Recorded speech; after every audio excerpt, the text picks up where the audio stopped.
Ágætu bæjarfulltrúar og gestir, þá er 580. fundur bæjarstjórnar Reykjanesbæjar haldinn í Merkinesi í Hljómahöll 21. janúar 2020 settur. Á dagskránni eru 9 mál, það er fundargerð bæjarráðs frá 9. og 16. janúar, fundargerðir bæjarráðs, fundargerð umhverfis- og skipulagsráðs frá 17. janúar, fundargerð lýðheilsuráðs frá 8. janúar, fundargerð velferðarráðs frá sama degi, fundargerð bæjarráðs frá 10. janúar, fundargerð framtíðarnefndar frá 15. janúar, fundargerð stjórnar Reykjaneshafnar frá 16. janúar og 8. mál er staðfesting vegna breytinga á svæðisskipulagi Suðurnesja og 9. mál kaupsamningur fasteignir.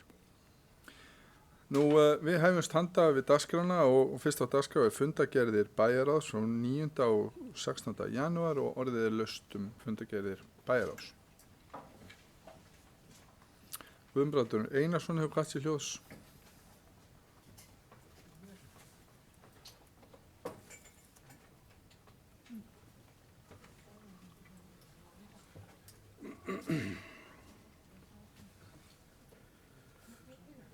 Virðulegur forseti, ágætu bæjarfulltrúar. Ég kem hérna undir fyrri fundargerð sem er frá 9. janúar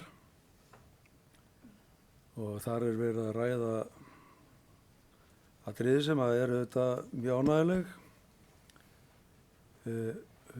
Ég vil fyrst nefna 4. mál sem er samskipti við eftirlitsnefnd fjármála sveitarfélaga, þar sem við fengum tilkynningum að við værum laus undan eftirlitsnefndinni, allavega á þann hátt sem að við höfum verið með hann eða hún hefur verið með okkur í fanginu síðan 2014 og hlýtum þá bara venjubundni eftirliti í sveitarfélaga sem er auðvitað bara stór áfengi og mikilsverður. Eitthvað sem við höfum ekki áætlað að við myndum ná fyrir 2022 en erum að ná því á þessum tímapunkti og það er auðvitað bara mjög ánægjulegt og sýnir okkur það að það sem að gert var og gripið var til hefur skilað árangri og ég þreytist ekkert á því að minnast á það hér og mörg okkar ekki heldur að margt hefur gengið vel, margt hefur unnið með okkur. En okkur hefur borið gæfa til að nýta okkur það og nú er staðan þessi að við erum núna með forræði í okkar eigin málum án þess að eftirlitsnefndin sé að skipta okkur að því svona frá degi til dags hvað við erum að gera. Þannig að þetta er auðvitað bara mjög ánægjulegt. Síðan er þetta mál nr. 2 sem er kynning á samstarfssamningi UMFN og Keflavík sem var nú sett inn í fjárhagsáætlun og var undirbúið á síðasta ári og hefur verið inn í íþrótta- og tónlistarráði til vinnslu í marga mánuði og lítur þarna dagsins ljós og reiknaði með að það verið nú skrifað undir þennan samning vonandi fyrir mánaðamót held ég. Og þetta er auðvitað bara nýmæli hjá okkur að gera þessa samninga og mun auðvitað þarna er verið að setja 50 milljónir til íþróttafélagana og það mun auðvitað bara auðvelda þeim róðurinn. Það er mikið og mikilvægt starf sem þarna er á ferðinni og mikið sem hefur verið unnið af sjálfboðaliðum og það hefur verið þörf fyrir það að ráða til starfa fólk sem að getur þá haldið utan innri mál félagana og þetta er svona liður í því að styðja við íþróttafélögin í þeirri viðleitni þeirra að bæta sitt starf. Þannig að þarna eru auðvitað bara 2 ánægjuleg mál sem eru á ferðinni og rétt að minnast á og vekja athygli á.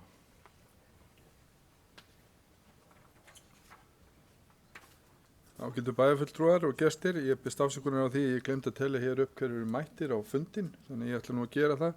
Svo halda þeirri hefð, það er Sigurrós Antonsdóttir, Eydís Hensi Pétursdóttir, Styrmir Gauti Fjellstedt, Trausti Arngrímsson, Guðbrandur Einarsson, Margrét Þórarinsdóttir, Gunnar Þórarinsson, Baldur Guðmundsson, Margrét Ólöf Sanders og Anna Sigríður Jóhannesdóttir og bæjarstjóri Kjartan Már Kjartansson og sá sem hér stendur. forseti bæjarstjórnar Jóhann Friðrik Friðriksson. Nú næst það Margrét Sanders sem hefur kvatt sér hljóðskeið. Margrét.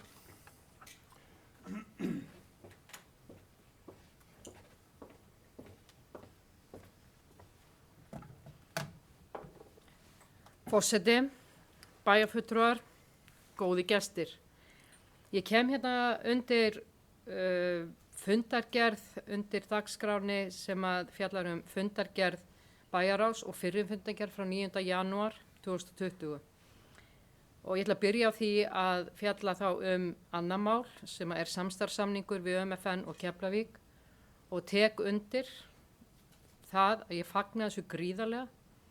Ég held að við sem sveitafélag, bæði ég sem íbúi, ég sem bæjarfulltrúi, við sem sveitafélag og allir þurfum svolítið að standa saman þarna og hlúa vel af þessu mikla sjálfboðaliða starfi sem að er þarna og mikla forvarnir. En það hérna 2 mál og fyrst skal nefna samskipti við eftirlitsnefnd fjármál sveitafélaga og meirihluti bæjarráðs lagði fram bókun á síðasta bæjarráði og það eru mörg atriði þetta sem við getum alveg fallist á og fögnum því auðvitað að eftirlitsnefndin að við séum laus undan viðjum eftirlitsnefndar. Og í tilefni þess þá viljum við í minnihlutanum bóka eftirfarandi.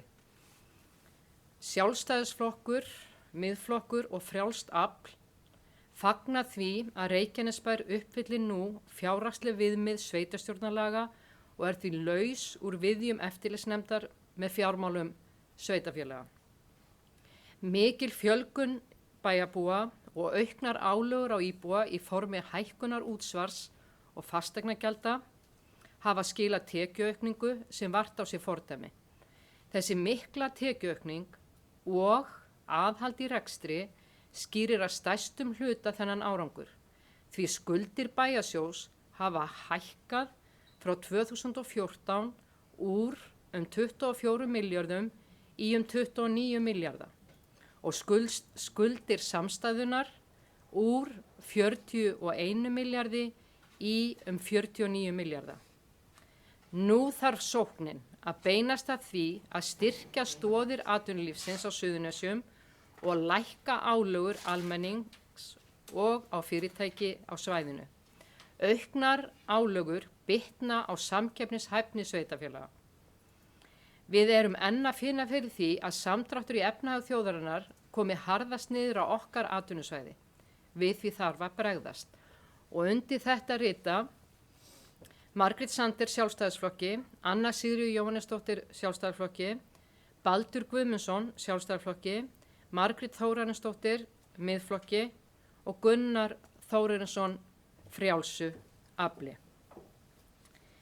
Og þá langar mig að beina máli mínu að öðru máli sem að einmitt í bæjarráði líka. Þetta mikið að málum hérna í bæjarráði. En það 5. liður sem að ber yfirskriftina almenningssamgöngur í Reykjanesbæ.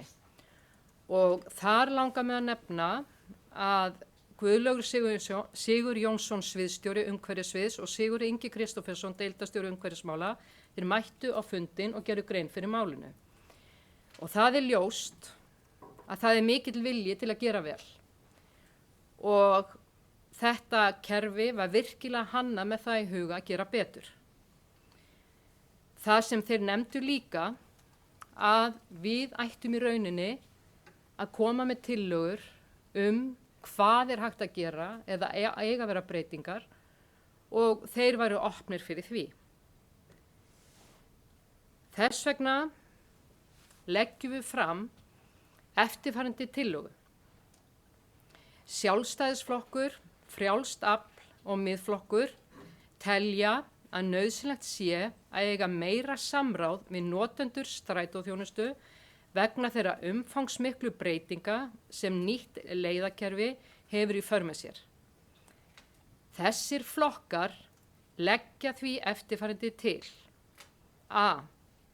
Settu verði á stofn samráðshópur, skipaður 2 fulltrúum frá Fjölbrautaskóla Suðurnesja og 2 fulltrúum frá umhverfis- og skipulagssviði. B. Settur verið á stofn samráðshópur, skipaður tveimur fulltrúum foreldra barna úr Innri-Njarðvík sem sent hafa erindi inn til bæjarins með gagnrýni á nýja leiðakerfi strætó og tveimur fulltrúum frá umhverfis- og skipulagsviði. Hlutverk samráðshópana er að kanna mögulega lausnir vegna þeirra gagnrýni sem komið hefur fram á nýtt leiðakerfi strætó svo að sátt geti skapast þessa mikilvægu þjónustu í bæjarfélaginu. Tillögur þessara tveggja hópa skulu liggja fyrir 31. janúar 2020 og undir þetta rita Margrét Sandé Sjálfstæðisflokki, Anna Sigríður Jóhannesdóttir Sjálfstæðisflokki, Baldur Guðmundsson Sjálfstæðisflokki, Margrét Þórarinsdóttir Miðflokki og Gunnar Þórarinsson frá Frjálsu afli.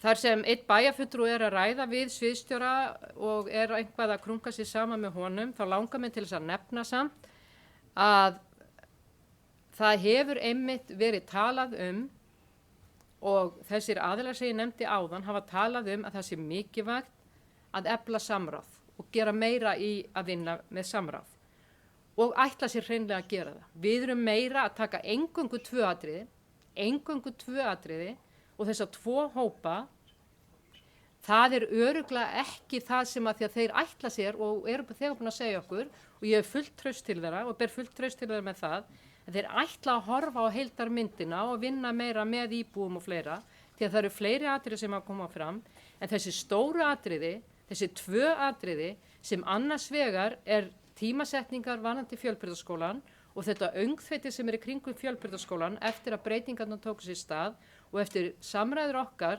við skólayfirvöld og nemendur og fleiri, þá þarf að vinna skjótt í því máli. Hitt er að það þolir enga bið að komið sé á móts við þá íbúa sem að hafa haft upp mesta gaggrínina í innrakverfinu og að okkar mati er réttmætt gagnrýni. Ég hef þegar lagt þetta fram til ritara fundarins og þetta er þess að tillaga okkar.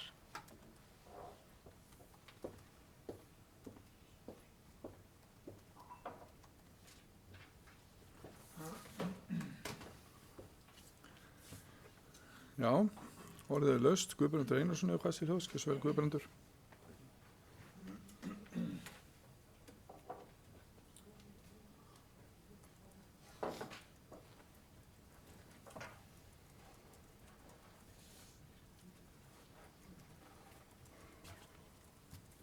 Virðulegur forseti, við erum búin að vera að vinna með þetta kerfi okkar, strætókerfi eða almenningsvagnarskerfi eða skólabílakerfi eða hvað við viljum kalla það, í mörg ár. Og sitt hefur sýnst hverjum í því. Við höfum verið að reka þetta fyrir litla peninga. Það verður ekki kostað neitt að fara í þetta fyrir núna nýverið og það er aðeins verið að greiða brot fyrir þetta kerfi hér á Suðurnesjum með það sem að gert er í Stór-Reykjavíkursvæðinu og spurningin er alltaf hversu langt við ætlum að ganga. Það var farið af stað í fyrra að skoða möguleika á því að breyta þessu kerfi, fara úr 3 hringjum eða lúpum eða lykkjum í eina leið og menn töldu að það gæti þjóna tilgangi að gera slíkt. Þá þyrftu þeir notendur strætisvagna ekki að skipta vagn, heldur það bara að menn settust inn í vagnin og færu með sama vagni á leiðarenda. Það var haldinn síðan íbúafundur þetta í Íþróttaakademíunni og það féll í grýttan jarðveg þessi tillaga. Sérstaklega vegna þess að þeir sem að bjuggu í Innri-Njarðvík töldu þetta að vera alltaf mikil tímaþjóf að þurfa að taka lykkjuna upp í Ásbrú til þess að sækja þjónustu í Keflavík. Þá var þessi lína komin svona öðru leiti og það var voru ekki gerðar á allavega minnist ég þess ekki að þeim fundi hafi verið gerðar athugasemdir við kerfið eins og að leita út inn í innri Njarðvík á þeim tímapunkti. Þetta búið að vera í vinnslu inn í ráðinu, öskráðinu sem hefur með þetta að gera í marga mánuði og niðurstaðan var að draga þetta tilbaka þessa gömlu tillögu og koma með nýja sem var nú verið að taka í eða byrja núna áramótin. Og það hefur, svo sannarlega komið fram óánægjur raddir með þessa nýju leið. Mér finnst samt sem áður, við þurfum að spyrja okkur að því, það eru margar spurningar í þessu. Erum við að búa til kerfi sem keyrir börn heima að dyrum? Erum við að búa til almenningsvagnasamgöngur?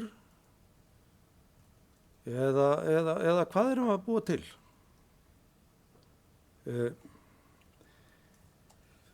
Það var þannig þegar að menn voru að velta fyrir sér skiptingu í skólahverfi að þau væru þannig að börn getur gengið í skólan úr sínu hverfi.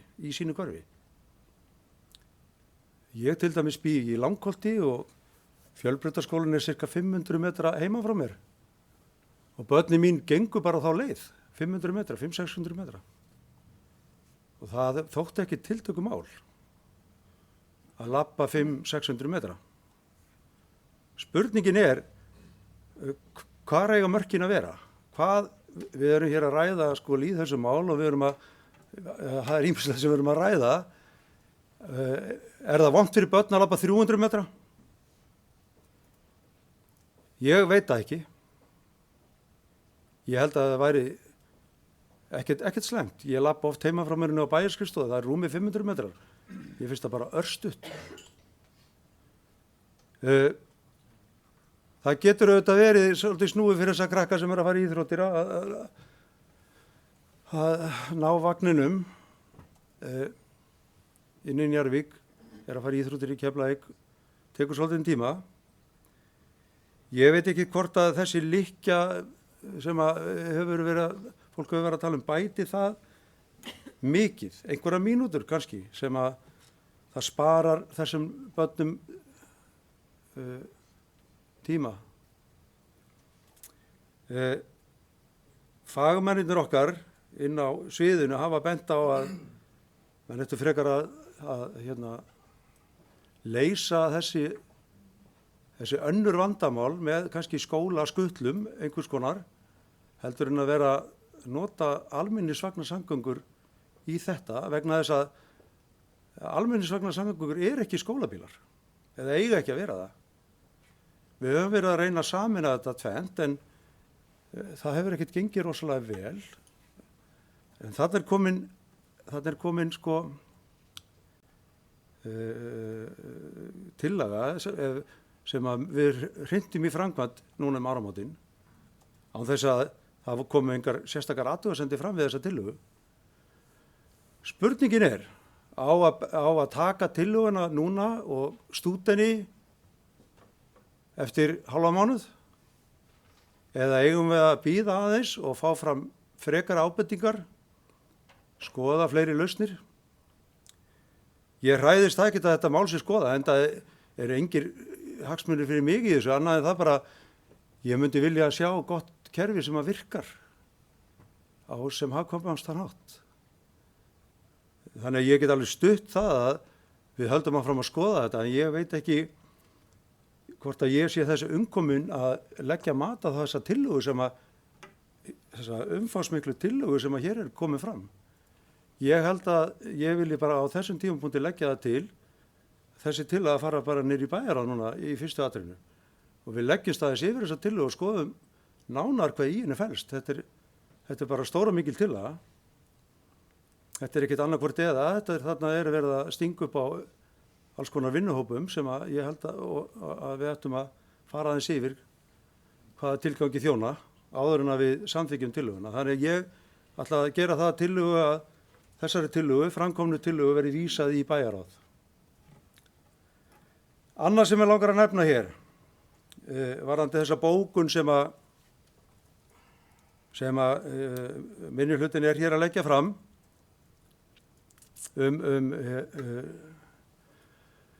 að eftirlitsnefndin hafi losað Reykjanesbæ undan þeirri kvöð að sitja þar í fanginu á þeim. Og ég verð að segja, ég er mjög hissa á þessari bókun, svo ekki sé nú meira sagt. Berin eru auðvitað súr, það er bara þannig. Að hlusta á menn koma hér upp og tala hér að skuldir séu að aukast. Ég vil bara rifja það upp. Við björguðum höfninni upp á marga milljarða með því að taka lóðir sem voru settar í gang í tíð Sjálfstæðisflokksins niður í höfn til að fjárfesta þar. Við björguðum höfninni frá gjaldþroti og færðum það upp í bæjarsjóð. Við tókum líka á okkur rúma 1300 milljónir í lífeyrisskuldbindingar sem eru búin að vera safnast upp svo árum skiptir þegar uppgjörið átti sér stað. Við borguðum 300 milljónir og tókum 900 milljónir í lán til að leysa það. Og þegar menn eru að tala að samstæðan sé að auka við sér skuldir, þá var bæjarfulltrúi Gunnar Þórarinsson, formaður HS Veitna, sem er inn í samstöðinni, og skuldir HS Veitna eru búin að aukast rúma 7 milljarða. Rúma 7 milljarða og ætla að fara að klína því á meiri hlutan í Reykjanesbæ. Þetta er eitthvað til skammar.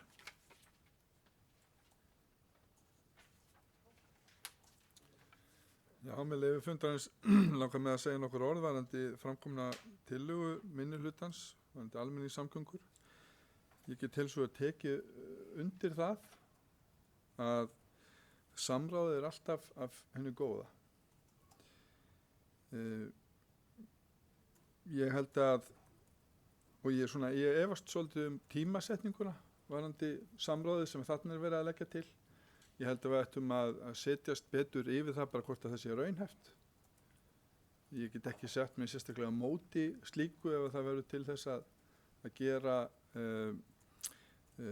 leiðakerfið enn betra. Ég veit ekkert hvað kemur út úr því, en ég væri að fara í mótsögn við sjálfa mig ef ég myndi ekki styðja auki samráð. Þess vegna styð ég tillögu Guðbrandar Einarssonar það að við vísum þessari ágætu tillögu til bæjarráðs og skoðum hana þar og veltum fyrir okkur hvað við getum gert enn betur. Það er það sem ég vildi bæta við þetta. Nú, Baldur Guðmundsson hefur hvatt sér hljós. Baldur, pontan er þín.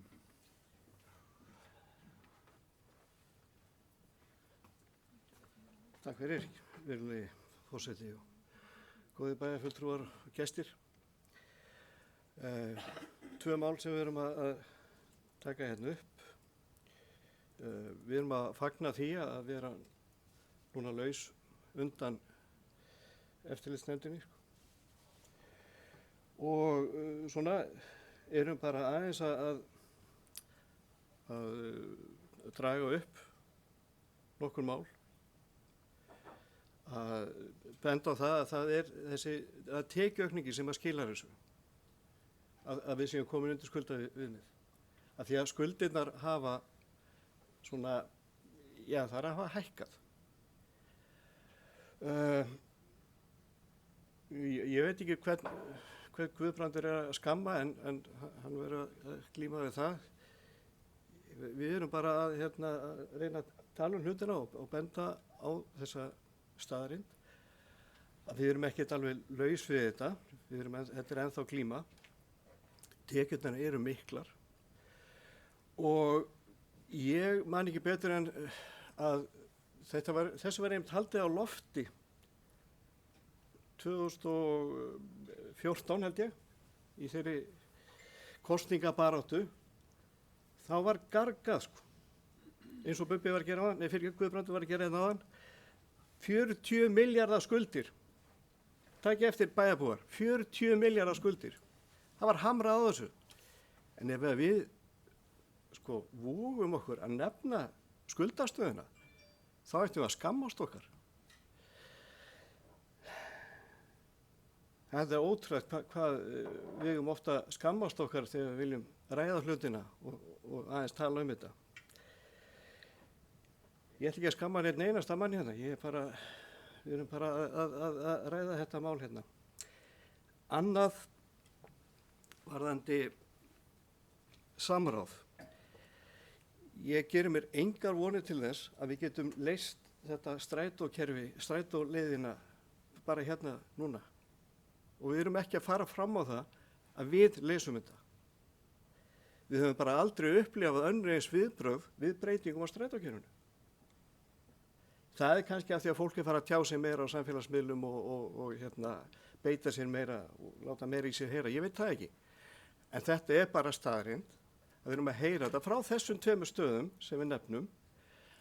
Og þá erum bara að leggja það til, geta starfsmenn sviðsins kallað 2 fulltrúa frá Fjölbraut, 2 fulltrúa úr Innri-Njarðvík til að leggjast aðeins yfir þetta á hófstiltan hátt án þess að garga á hvorn annan, hvort sem það er gert á samfélagsmiðlum eða niður á bæjarskrifstofu.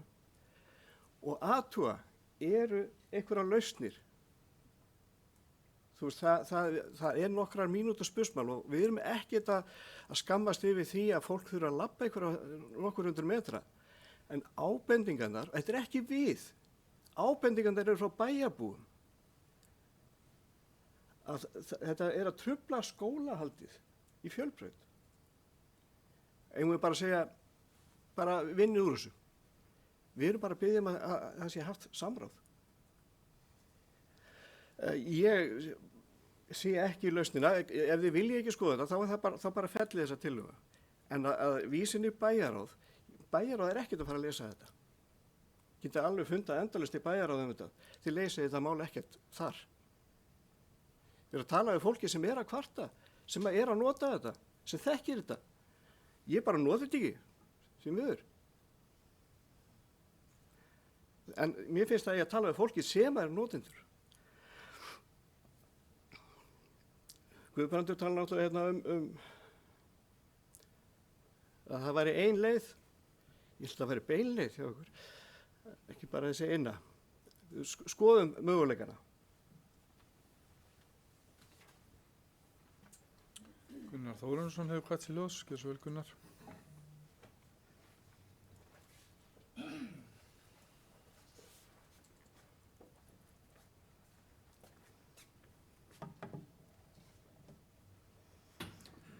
Virðulegi forseti, ágætu bæjarfulltrúar og gestir. Ég ætla nú að byrja á því að fara yfir samskipti okkar við eftirlitsnefndina. Hún hefur verið ágætt og það er ánægjulegt að við séum búin að ná það í marki að komast undir það þak í skuldaviðmiði sem við vorum að glíma við. Auðvitað er ástæða til þess að fagna þessu, bara mjög mikið. Hvað varðar athugasemdir Guðbrands við það að við séum að nefna hér skuldastöðuna, eða skuldir bæjarfélagsins, þá er ekkert það að segja annað en það að ef verður að tala um hitaveituna, þá er hitaveituna auðvitað svara því ákalli íbúanna og fyrirtækjana að skapa þá aðstöðu sem að getur verið samkeppnishæf fyrir fyrirtækin og þar með bæjarfélagið.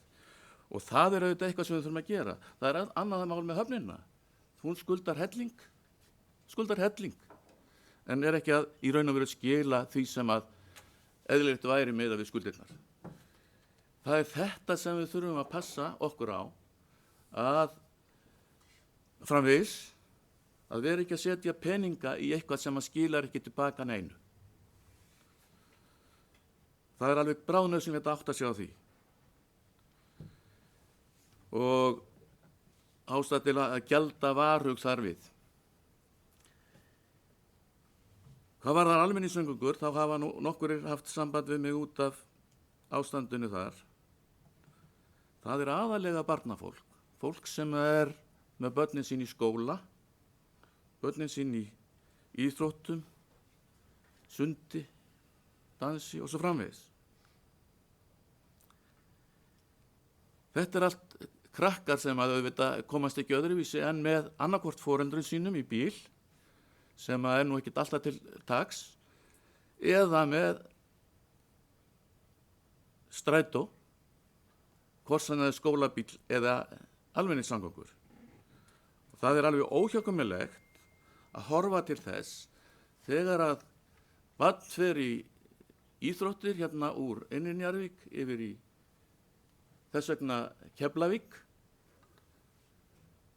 Keflavíkursvæðið, að þá komast ekki heim út af því að strætó er hættur að ganga.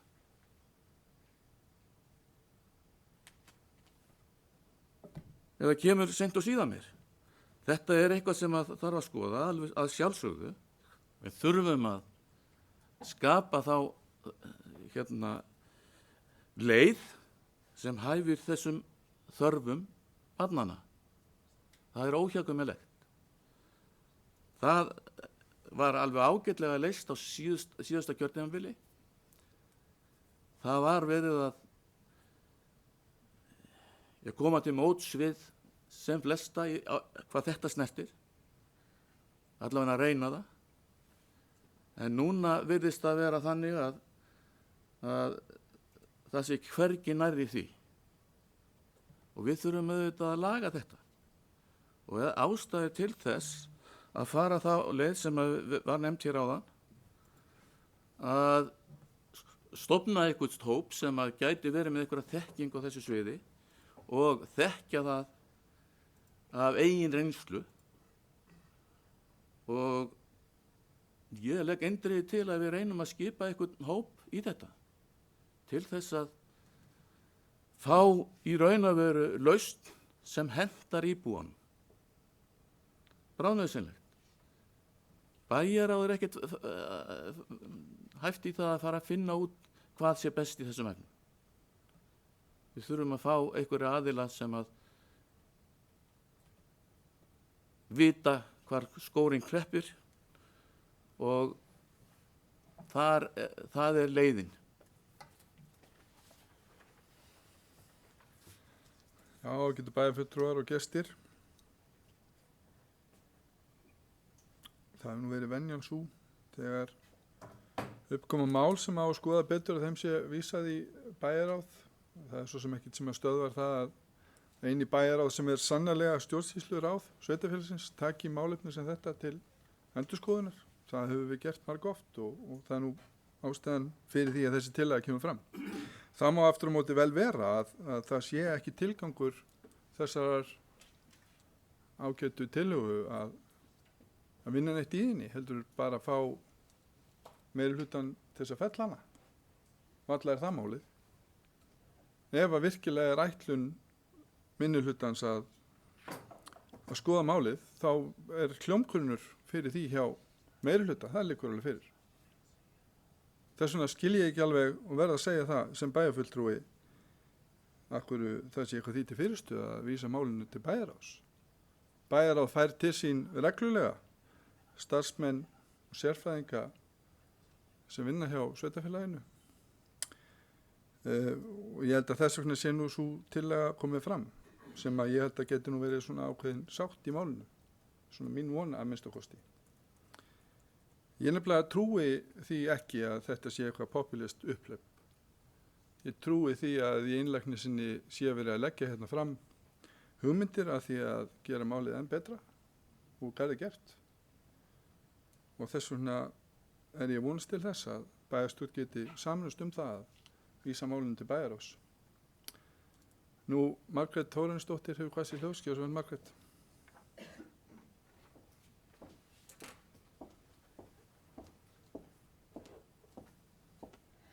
Virðulegi forseti og aðri gestir, já, mér langar aðeins að koma inn á þetta hvað varðar samgönguna hér í Reykjanesbæ. Við verðum aðeins að horfa á allar þær kvartanir sem hafa komið frá íbúum sem búa inn í Njarðvík og þeir vera minnimáttar og það eru þegar komin undirskriftalisti frá hátt í 300 íbúum sem búa þarna inn frá og við verðum bara að taka tillit til þess og ég ætla bara rétt að vona það að meiri hlutin samþykki þessa tillögu okkar þar sem að hún er mjög góð. Við erum að tala íbúalýðræði, við erum að tala samvinnu við íbúana. Og það kemur til dæmis mjög skýrt fram hér á eftir í fundagerð framtíðarnefndar þar sem er verið að ræða app og vinna með íbúum. Eigum við þá ekki aðeins að setjast niður og hlusta á þennan hóp og taka 2 einstaklinga frá þessum hópi plús hinn hópin og vinna í samvinnu og reyna að finna lausna á þessu máli. Mér finnst ekki eðlilegt að foreldrar eru búin að vera að hafa samband við mig sem búa inn í Njarðvík og segja mér það að barnið þeirra geti ekki tekið strætó eftir skóla. Mér finnst það bara ekki eðlilegt. Ég ætla að þakka þeim sem að hafa unnið þessa greinagerð og þetta er mjög vel unnið og það er búið að vinna mjög mikið í þessu en við verðum að vinna í samvinnu við íbúa. Það er lykilatriði að við vinnum í samvinnu við íbúa. Og líka það, spurningin er, hvað kostar þetta? Já, ég veit ekki betur en það, við erum svo ofboðslega rík í dag að við eigum bara fullt af peningum, við erum komin undan eftirlitsnefndinni, eigum við þá ekki bara leggja aðeins meira þá í strætókerfi til að allir íbúar sveitarfélagans séu ánægðir? Ég bara spyr.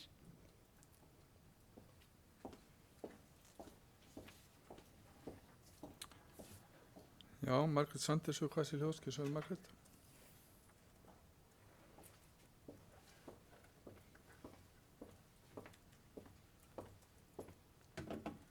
Forseti, bæjarfulltrúar, góði gestir.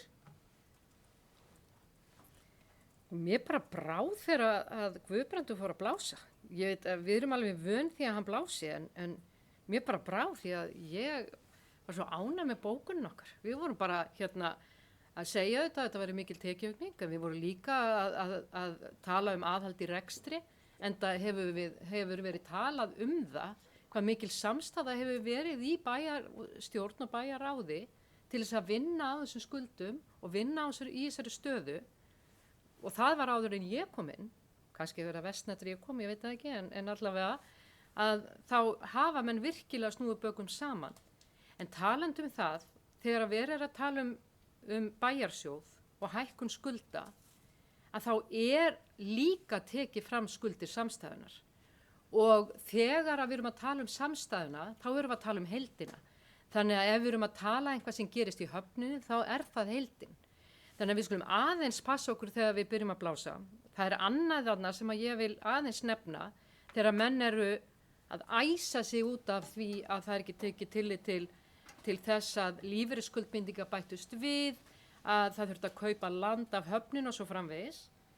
Gleymum því ekki að fyrrum meirihluti talaði mikið forsendubresti. Þá var það alveg eitur. Herinn fór, það ekki forsendubresti, þið áttu bara að passa þetta.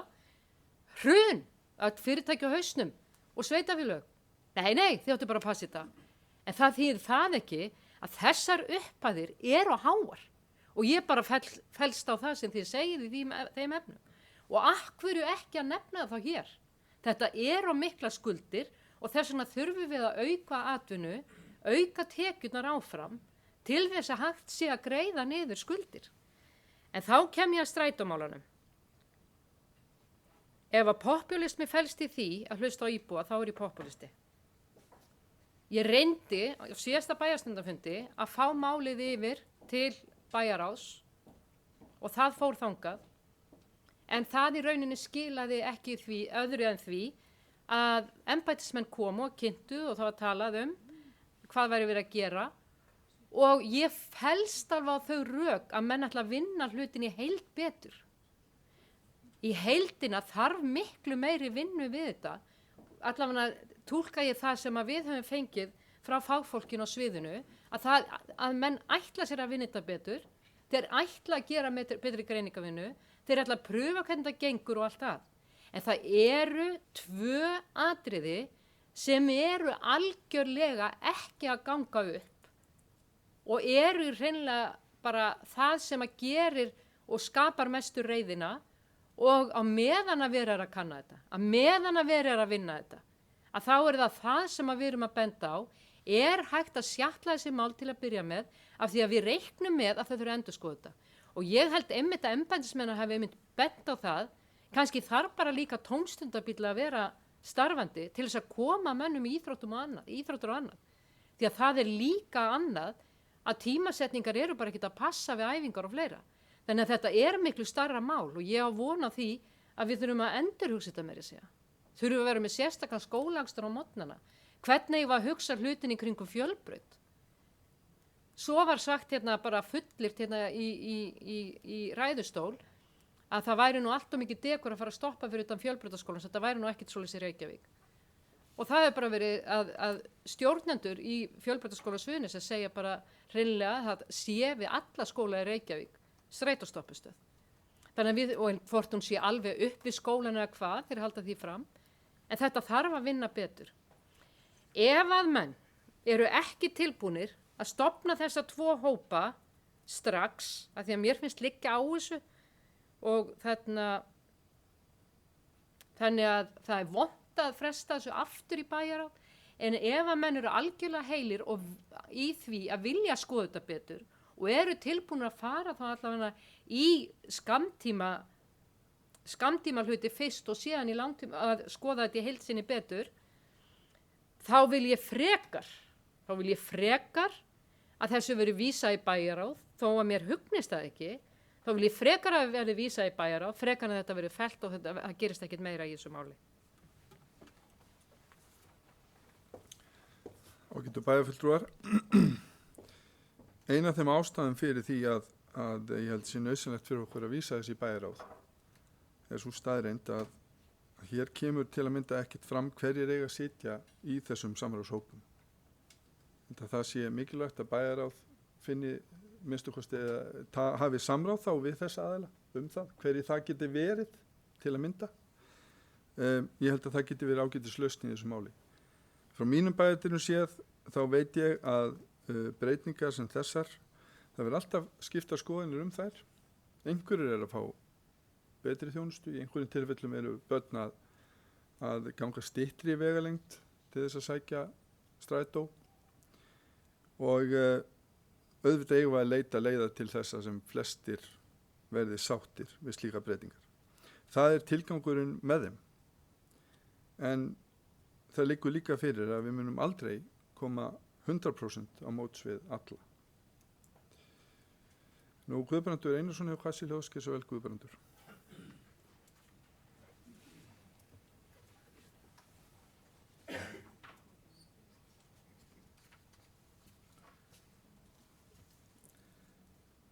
Fórsti, þakka þið fyrir að hleypa mér inn upp í pontu. Ég veit ekki alveg hvort við erum að ræða báða fundargerðirnar eða aðra, en ég þó að tala í 3 skiptum fyrir fundargerð.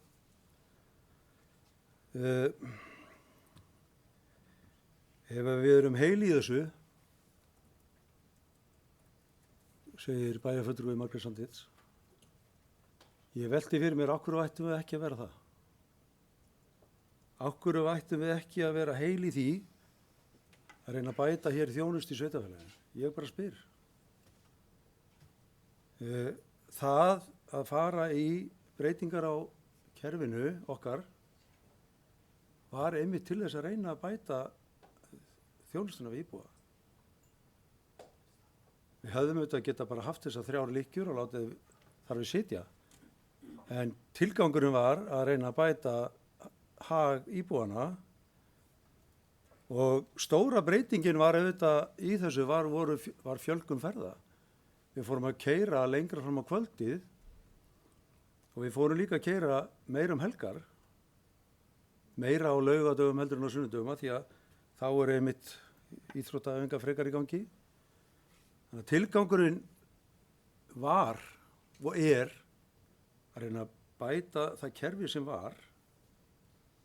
Kannski hefur okkur ekki tekist að öllu leyti, kannski þurfum við að skoða eitthvað, en það var líka spurning á að rjúka til eða eigum við að reyna ígrunda málið og fá einhverja mælingar á þetta og sjá hvernig þetta verður nýtt í framhaldinu. Við erum ekki heldur búin að sjá það. Auðvitað breytingar gagnast sumum meira en öðrum. Það er alltaf þannig. Þegar það verið að lengja fæðingarorlof, þá detta sumar inn á gamla fæðingarorlofið, að því að eignuðust barn degi fyrr og þær eru auðvitað hundfúlar. Þannig að breyting ein og sér getur haft neikvæð áhrif í för með sér, en tilgangurum með þessari breytingu er sá að bæta hag stærsta hluta þeirra sem nota kerfið. Eins og ég sagði hér síðast, þá hef ég ekkert vit á almenningsvagnarsamgöngum. Það hefur ekkert breyst. Þess vegna lagði það til þá, þegar að Margrét nokkur Sanders lagði það til að við myndum vísa því í bæjarráð, að þetta færi bara beint inn í öskráði sem að var fagráðið. En ég skil þá ekki tregðu þeirra vilja vísa þessu í bæjarráð núna. Þau vildu það endilega um daginn. Þannig að ég held bara ég bara er ekki klár í að samþykkja eitthvað sem ég þarf að hugsa þetta, ég þarf að sjá þetta, ég þarf að hafa samráð við fagfólkið okkar hjá sveitarfélaginu áður en að við rjúkum til og samþykkjum svona tillögu. Þannig að mér að sársaukalausu hefði þetta alveg gengið að senda þetta bara beint í öskráðið, en ég held að bæjarráðið gæti þá bara gert það ef það vill gera það þannig. En ég held að það sé ágætt á þessu stigi að því að við höfum ekkert séð þessa tillögu, við vissum ekkert hvað í henni fólst, að við fáum tíma til að skoða hana og hún farið þá bara á dagskrá bæjarráðs. Og ég er alveg vissu það að formaður bæjarráðs fæstir þess að taka þetta inn á næsta bæjarráðsfund eins og gert var síðast, þrátt fyrir að dagskrá bæjarráðs sé nú þegar ákveðin fyrir næsta fimmtudag. Varandi það blástur minn, þá ger ég mér alveg grein fyrir hvað telst til bæjarsjós og hvað telst til samstæðu. Það þarf að geta að kenna mér eitt það.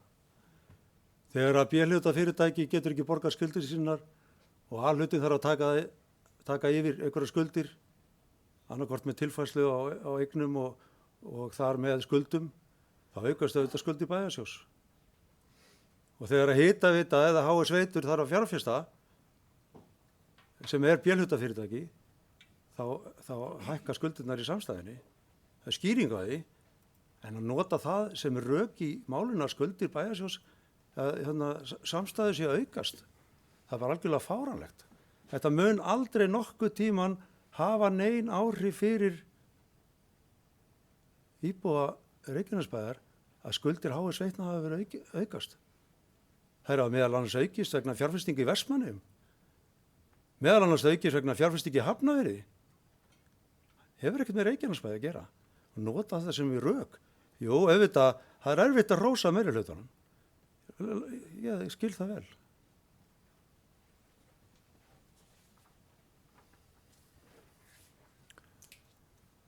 Gunnar Þórarinsson eitthvað sér ljós. Velkomin í Pontu, Gunnar.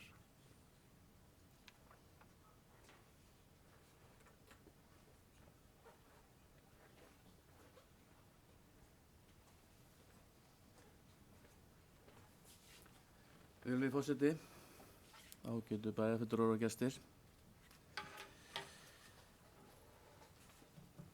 Varðandi þessar skuldir alla saman, að þá verða menn að gera sér grein fyrir því að í sömu tilfellum er nauðsynlegt að fjárfesta og það verður stundum ekki gert nema með því að taka lán. En aðalatrið eru auðvitað að þau lán sem eru tekin sé varið í einhverja arðbæra fjárfestingu. Það er megin munurinn á skuldum. Skuldir sem að skapa ekki nokkuð skapaðan hlut eru þetta ekki æskilegar, en stundum er þörf á því reyndar, en þær eru ekki æskilegar. Varðandi þessi samgöngumál, þá getum við auðvitað endalaust humpast við það að halda þessu innan okkar nefnda og og ráða. Aðalatriði núna er það að það þarf að breyta þessu og hverjir hafa mestu og bestu upplýsingarnar það hvar skórinn greppir. Það eru auðvitað íbúarnir og fyrst og fremst íbúarnir sem að eiga börn. Það brennur á þeim og þess vegna er eðlilegt að við í raun og veru fáum einhverja af þessum íbúum sem að kvarta og það brennur á þeirra skinni að við komum að móts við krakkana sem að stunda íþróttir meðal annars, tónlist og ýmislegt fleira. Að við komum að móts við þau og komum þeim sem fyrsta borðinu þannig að það verður hægt að laga þetta sem fyrst. Auðvitað höfum við vilja og allir hafa vilja til þess að laga þetta. Það liggur í augum uppi. Og ég veit það að þeir sem stóðu að því að skipuleggja þetta eru auðvitað bara alveg nákvæmlega sama máli. Við þurfum að laga þetta með einhvernum hætti og það þarf að koma einhver þekking frá notendunum. Það er bara nauðsynlegt. Og við þurfum þess vegna að drífa í því að koma þess að stað þannig að þetta verði ekki að vesenast fyrir okkur langt fram eftir vetri. Það bara gengur ekki.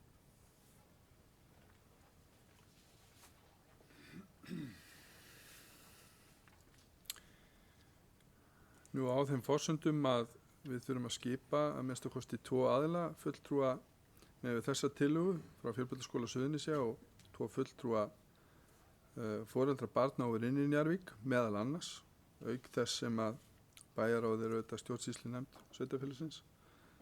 Þá ber ég hér upp tillöguna það að vísa tillögu minnihlutans varðandi 5. mál frá 9. janúar til bæjarráðs.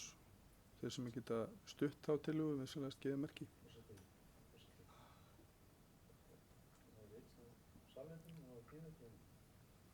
Afsakið.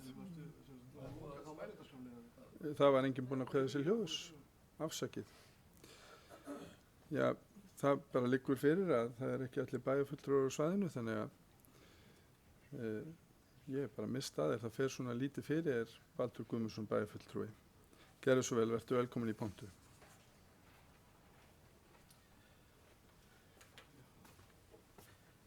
Takk, kæri forseti og góði bæjarfulltrúar og gestir. Já, við erum að ræða 2 mál. Byrja á óþarfa viðkvæmni Guðbrandar. Ég finnst þessi meirihluti algjörlega meiri háttar, sko. Það er æðislegur.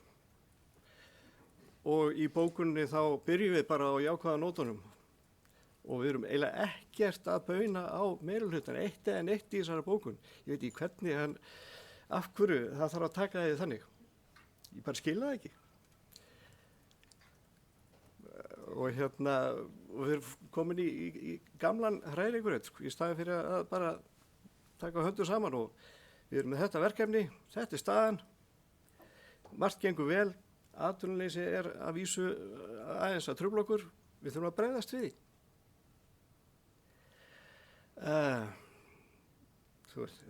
Við erum öll aðeinsleg. En forseti talar að það þurfa að vera sátt þetta mál og síðan vænir hann okkur einhver óheilindi að við séum að gera þetta í einhverjum populisma og ég bara, við höfum að semja þetta í gær, við höfum bara að hugsa hvernig leysum við þetta mál. Við pröfum að vísa þessu í bæjarráð. Og allt í einu núna þá byrjar einhver útúrsnúningur. Já, af hverju vísum við ekki þá í umhverfisráð þá? Þetta er bara einhver óþarfa útúrsnúningur. Þessu var vísað í bæjarráð, þeir kom með kynninguna og það var einhvern veginn átti bara að halda áfram að láta á þetta reyna. Við vorum ekki sáttið þá niðurstöðu og erum að leggja þetta til í fullri einlægni. Þannig að mér finnst það algjörlega bara low blow að halda þið fram og sem að leggja þetta fram þannig að þið fellið þetta. Come on, sko. Við erum að leggja þetta fram að því að við viljum leysa málið. Við erum ekki að tala um að þið þurfa að skipa starfshóp sem á að skila af sér skýrslu. Við erum bara að tala um að hafa samráð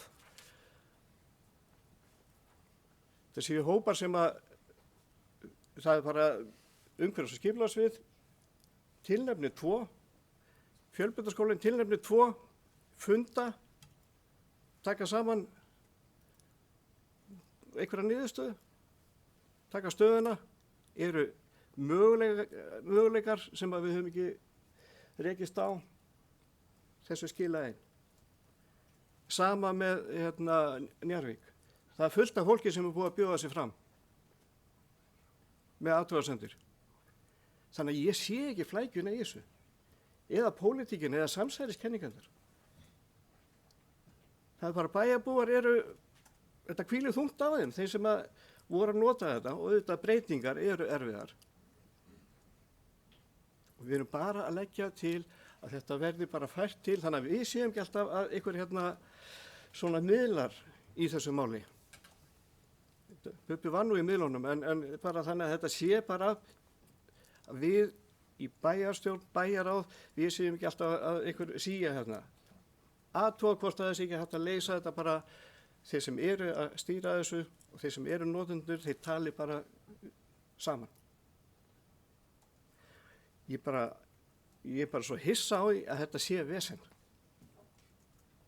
Bara hissa á því að við séum búin að eyða klukkutíma, ég get ekki hvernig staðan í leiknum og við erum ekki komið niðurstöðu í þessu máli. Ég held þetta yrði bara einfalt mál, en þá er allt í einu komin í einhvern pólitískan leik.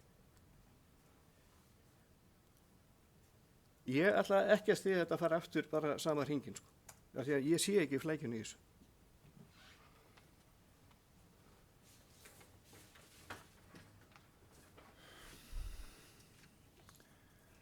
Já, með leyfi fundarins langar með að bregðast aðeins við þessu. Ég held að bæjarfulltrúi Baldur Guðmundsson hafi eitthvað misskilið það sem ég var að segja. Hér áðan í pontu.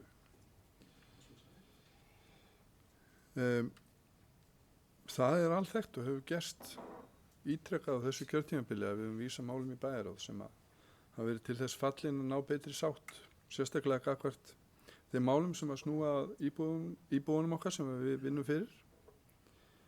Það er ekki nýtt við það. Stundum hefur það jafnvel gert tvisvar.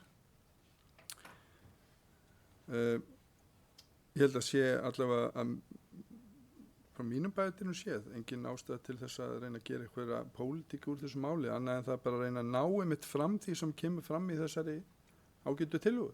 Mér finnst hún út af fyrir sig ekkit svo slæm. Staftur á móti að þurfi að tilgreina þá þessa fulltrúa og ganga frá því að málið fari sína réttu leið til þess að niðurstaðan úr því sem að ég vænti þess að við séum öll sammálum sé líklegust til þess að skila árangri. Og það er ástæðan fyrir því ég styð tillögu Guðbrandar Einarssonar að vísa málinu til bæjarráðs. Orðið er laust. Það er ekki fleiri bæjarfulltrúar sem vilja kveða sér hljóðs, þá ætla ég að fá að bera þá tillögu upp hér við fundin að tillögu minnihlutans verði vísað til bæjarráðs. Þeir sem geta stutt þá tillögu vinsamlegast gefa merki. Þeir sem eru á móti, það er 1 á móti, 4 sitja hjá og 6 samþykkja að vísa tillögunni til bæjarráðs. Það eru 6 sem að styðja tillöguna. 1 er á móti og mér sýnist 4 aðeins. Þetta er að verða ansi áhugavert. Þeir sem að styðja tillöguna vinsamlegast gefa merki. Já, 1, 2, 3, 9 styðja tillöguna, þeir sem eru á móti. Og það er 1 á móti. Og 1 situr hjá. Þetta skráð skilmerkilega í bækur. Jæja, þá getur bæjarfulltrúar. Nú, þá er það fundargerðirnar í heild sinni. Við komum til með að kjósa næst. Þeir sem geta byrja þessar ágætu fundargerðir undir fundin til samþykktar. Þeir sem að styðja fundargerðir bæjarráðs frá 9. og 16. janúar, vinsamlegast gefa merki. Það er skilmerkilega gert, held ég. Já, þær eru samþykktar 11-0. Þakka bæjarfulltrúum að hafa gefið greinilega í skyn vilja sinn í þessu máli. Nú, þá er fyrsta dagskrárlið lokið. Næst tökum við til umræðu fundargerð umhverfis- og skipulagsráðs frá 17. janúar 2020. Og það er ansi þétt fundargerð frá 17. janúar og við byrjum á því að ræða þau mál sem að samþykja þarf eða ræða sérstaklega hér í bæjarstjórn. Fyrst ber að nefna annan lið í fundargerð, Hafnargata 27 deiliskipulagstillaga og er orðið laust þann lið í fundargerðinni. Eru einhverju bæjarfulltrúar sem vilja taka til máls þann lið? Mér sýnist svo ekki vera og ber ég þá þann lið í fundargerðin til fundin til samþyktar, þeir sem geta samþykkt þann lið, vinsamlegast gefa merki. Og hann er samþyktur 11-0. Næst er að þriðji liður. Fjölbrautaskóli Suðurnesja, minn ástkæri, deiliskipulagsbreyting þar. Og orðið er laust þriðja lið. Er einhverju bæjarfulltrúar sem vilja kveða sér hljóðs hann? Svo er ekki, þá ber ég hann undir fundin til samþyktar, þeir sem geta samþykkt hennar lið, vinsamlegast gefa merki. Og hann er samþyktur 11-0. Næst er að 5. liður á dagskráni í þessari ágætu fundargerð. Heiðarból 27, orðið laust. Það er enginn sem kveður sér hljóðs og ber ég þann lið í fundargerð uppi fundin til samþyktar, þeir sem geta samþykkt hann vinsamlegast gefa merki. Og hann er samþyktur 11-0. Næst er að 7. liður, flugvallabraut. Það er lóðabreytingar ræða, orðið er laust. Og það er enginn sem kveður sér hljóðs. Við byrjum þann lið í fundargerð undir fundin til samþyktar, þeir sem geta samþykkt 7. lið vinsamlegast gefa merki. Og hann er samþyktur 11-0. Næst er það 9. liður. Borgarbraut 960, útlitsbreyting, orðið er laust. Það er enginn sem kveður sér hljóðs, þá vinsamlegast gefa mig merki, ég ætla að bera þann lið í fundargerð undir fundin til samþyktar, þeir sem geta stuttan, vinsamlegast gefa merki. Og hann er samþyktur 11-0. Næst er það 10. liður, Bogabraut 961a, orðið er laust. Það er enginn sem kveður sér hljóðs og ber ég 10. lið undir fundin til samþyktar, þeir sem geta samþykkt hann lið, vinsamlegast gefa merki. Og hann er samþyktur 11-0. Næst er það 12. liður.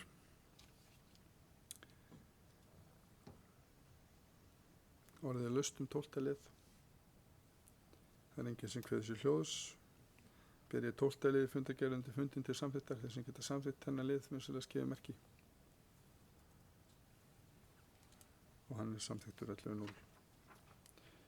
Næst er að 15. liður, Vatnsnesvegur 27, niðurstaða grenndarkynningar og orðið er laust 15. lið í fundargerðinni. Það er enginn sem kveður sér hljóðs og ber ég þann lið í fundargerð undir fundin til samþyktar, þeir sem geta samþykkt hann lið, vinsamlegast gefa merki. Og hann er samþyktur 11-0. Næst er að fundargerðin í heild sinni og er orðið laust fundargerð umhverfis- og skipulagsráðs Reykjanesbæjar. Er einhverju bæjarfulltrúar sem vilja ræða fundargerðina? Svo er ekki, þá ber ég fundargerðina upp fundin til samþyktar, þeir sem geta stutt hana vinsamlegast gefa merki. Og hún er samþykkt 11-0.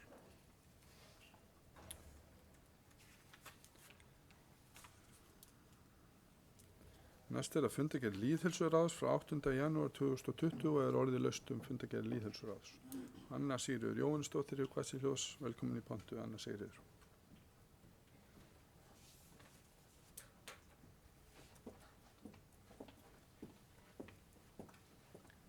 Forseti, bæjarfulltrúar og gestir.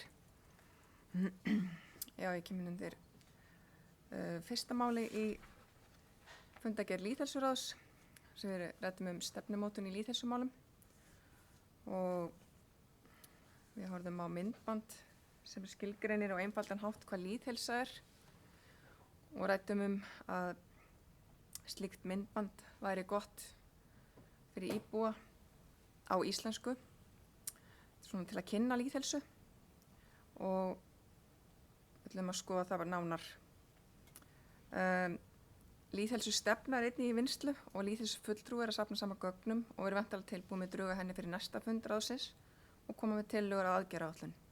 Einnig lýðheilsustefnan á að vera í samræmi við stefnu Reykjanesbæjar og heimsmarkmið Sameinuðu þjóðanna. Það er verið að safna saman góðu fólki sem kemur frá nokkrum stofnunum og skólum og fleiri stöðum til þess að taka þátt í að móta lýðheilsustefnuna. Það verður áhugaverð og spennandi vinna framöndan. Annað mál í dagskránni var framfaravog sveitarfélagana sem er búið að kynna fyrir fólki í Reykjanesbæ, Kópavogi og Árborg, en þetta eru sveitarfélag sem hafa verið að kynna þessa framfaravog og svona fyrir þá sem veit ekki hvað þetta er, þá er þetta mælitæki sem er að mæla lífsgæði og framfarir. Og ég ætla bara rétt að nefna að þetta er hugmyndafræði að baki vísitölunni er að setja á oddinn það sem skiptir tilveru fólks mestu máli. Þar á meðal er aðgangur að heilsugæslu, menntun, hagkvæmu húsnæði og staða jafnréttismála og trúfrelsi. Og vísitalan er öflugt tæki til að fylgjast með framgangi áætlana að ná heimsmarkmiðum Sameinuðu þjóðanna, dregur fram hvar þarf að forgangsraða og hvernig skal nýta fjármunum með markvissari hætti til frekari umbóta og uppbyggingar. Með samstarfið þessar sveitarfélaga Reykjanesbæjar, Kópavogs og Árborgar að framfaravogin er verið að horfa til langstíma og munu sveitarfélögin með annars geta nýtt hana til að leggja grunninn að því að ná heimsmarkmiðum Sameinuðu þjóðanna innan sinna bæjamarka. Þetta hljóma vel og þessi skýrsla er fín fyrir okkur til að skoða þætti sem við getum bætt okkur í. Og hún er á netinu þannig að allir bæjarbúar geta kynnt sér öll þau mál sem hafa verið birt í henni. Takk.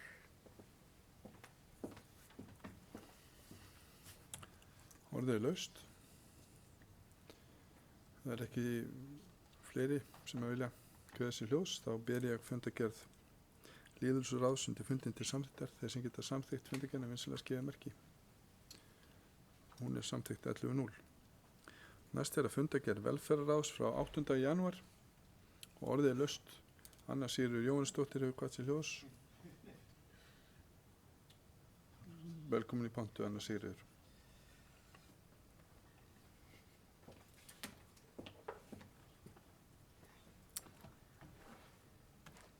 Forseti, bæjarfulltrúar og gestir.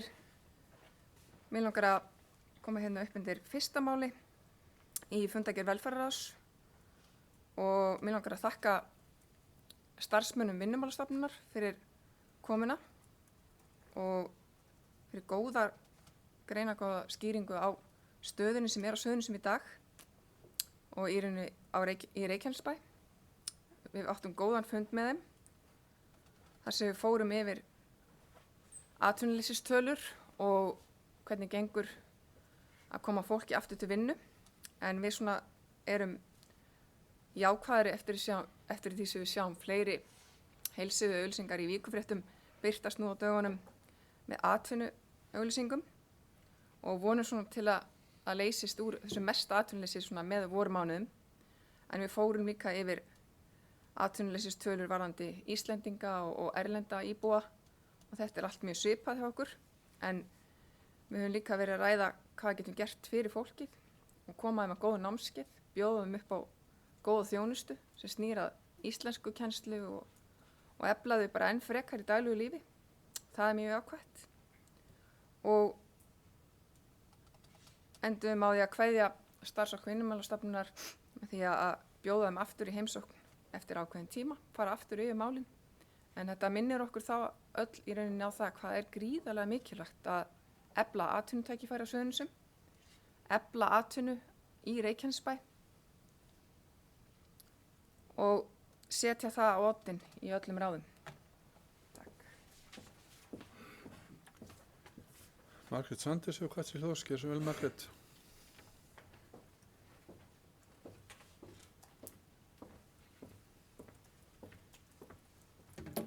Forseti, bæjarfulltrúar, góði gestir.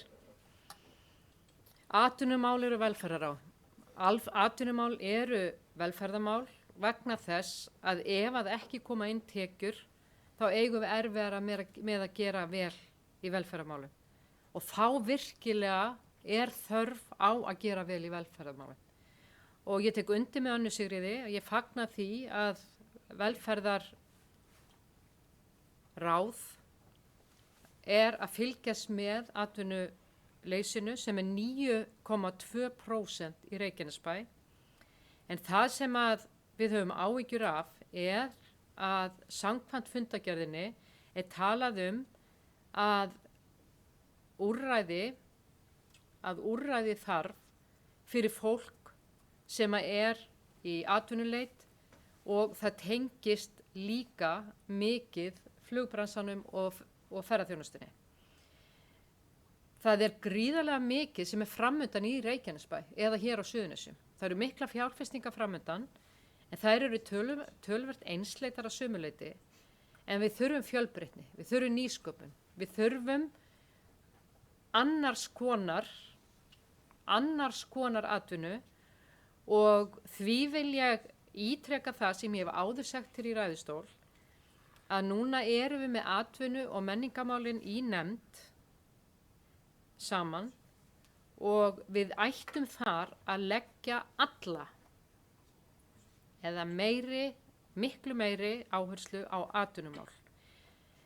Það er athyglisvert að Hafnarstjórn, hvað hún hefur verið vakin og sofin með atvinnumálin og er núna að fara í stefnumótun varðandi atvinnumálin, þráttur að atvinnumálin sé ekki lengur á þeirra hendi, en þeir eru auðvitað bara að reyna að finna tekjur fyrir höfnina, en þetta er mjög tengt. Þannig að eins og Anna Sigríður sagði áðan að fleiri nefndir þurfa að taka þetta mál, föstum tökum, þá vil ég ítreka það og við beinum því til okkar allra fulltrúa í atvinnumálanefndinni, eða atvinnumála og menningarnefnd ef ég man rétt nafnið á nefndinni, að við þurfum virkilega að fara yfir okkar stefnu í þessum málum og hvort að fjölbreytni í atvinnulífi sé nægjanlega með því sem er framundan. Og við viljum ekki hafa öll eggin í sömu körfunni eins og gerðist þegar herinn var og núna er hjá ferðaþjónustunni. Þetta er allt of einslegt. Takk. Orðið er laust. Guðbrandur Einarsson hefur hvað sér ljós. Gjör svo vel, Guðbrandur.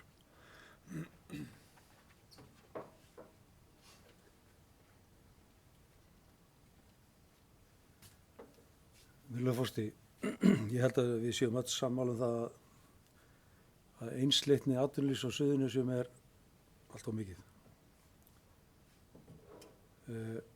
Margt af því hefur bara orðið þannig í sögunni. Bæjarfulltrúi Margrét nefndi hér herinn, en ég vil nú nefna hér sjávarútveginn sem áður var hér og menn bjuggu til kerfi sem að gera það að verkum að hann hvarf, keyptur hérðan í burtu. Og einhverja hluta vegna hefum við búið við þannig umhverfi að menn hafa einhvern veginn verið alltaf í einhverjum svona vertíðar hugsunarhætti, gullgrafara hugsunarhætti, ná sem skjótustum gróða á sem styrstum tíma og láta sig svo bara hverfa. Og fyrir mig sem að hefur verið þáttakandi í verkalýðsmálum í marga áratugi, þá sé ég bara ákveðna meinbugi á hvernig farið er með íslenskt launafólk. Hér skuli vera til kerfi sem að er þannig að það sé hægt að ráða fólk í vinnu og segja það svo upp með nánast engum fyrirvara. Það eru til ILO-samþykktir sem að heimila ekki slíkt, en við höfum aldrei viljað taka þær upp.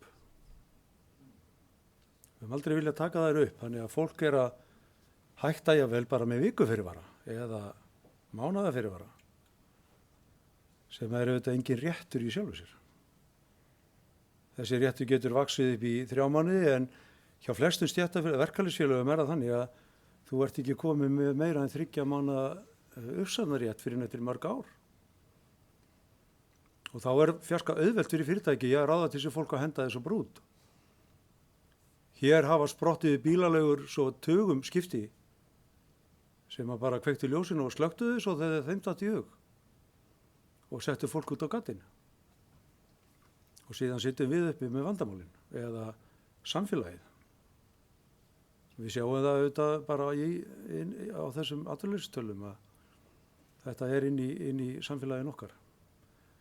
Þó að ríkið sé að borga atvinnuleysisbætur eða atvinnuleysistryggingasjóður sé að gera það, þá er þetta samfélagsmein að við þurfum sí og æ að sitja uppi með það að hér hverfi fyrirtæki burtu og eftir situr fólk í sárum. Auðvitað erum við skulum öll bara reyna að einanda okkur í það að skoða möguleikan á því að auka fjölbreytni í atvinnu hér á svæðinu. En það er svo sem búið að reyna það lengi. Ég held að einn liður í því sé að hækka menntunarstig á svæðinu. Hér gat fólk farið í vinnu og fengið góð laun án þess að hafa mikla menntun. En það er bara að verða liðin tíð. Við sjáum það á þessum tölum líka að konur eru komnar í meirihluta og þess vegna held ég að við ættum að leggja áherslu á það að styðja við þau störf sem konur hafa verið að sinna núna undan gengin ár. Við erum með hjúkrunarheimili sem okkur vantar og við þurfum að standa við baki á heilsugæslun okkar. Við hefum í raun og veru að fara að krefjast þess að fá nýja heilsugæslu í Nýja-Njarðvík. Það var bara að vera næsta kraf okkar í 90.000 manna samfélagi. Þannig að þarna getum við kannski reynt að fara að þrýsta á, svona pólitískt. En eitt, og það er náttúrulega bara langtíma markmið að reyna að hækka hér menntunarstigið. Það skiptir máli að hér sé fólk sem geti unnið störf sem að krefjast talsverðar menntunar og mikillar menntunar. Þannig að það er eitt af þeim atriðum sem við höfum að horfa til þegar við höfum að skoða það hvort að vinnuafli hér sé þeirra gerðar að fyrirtæki sem krefjast vinnuafl sem að er með mikla menntun vilji koma hingað. Þannig að við þurfum bara að horfa á þetta allt í samhengi. Margrét Þórarinsdóttir, hvað sé hljóðs, hversu vel Margrét?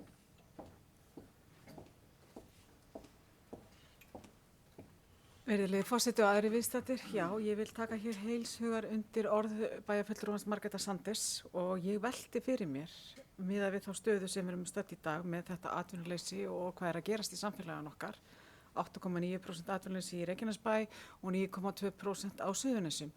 Hvort að það þurfi ekki bara að endurskoða það, hvort að við eigum að hafa þessi ráð saman. Það er að segja atvinnu og menningaráð. Og í skýrslu, eða sem sagt fundagerð menningaráðs, þá kemur bara í ljós að það er einungis rætt menningamálin, það er ekkert rætt atvinnumálin. Þannig ég velti þessu bara fyrir mér og hvort að meirihlutinn er tilbúin til að endurskoða þessa ákvörðun sína, hvað varðar að hafa saman þessi tvö ráð.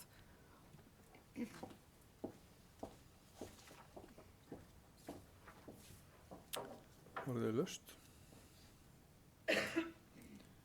Guðbrandur Einarsson hefur hvað sé hljóðs.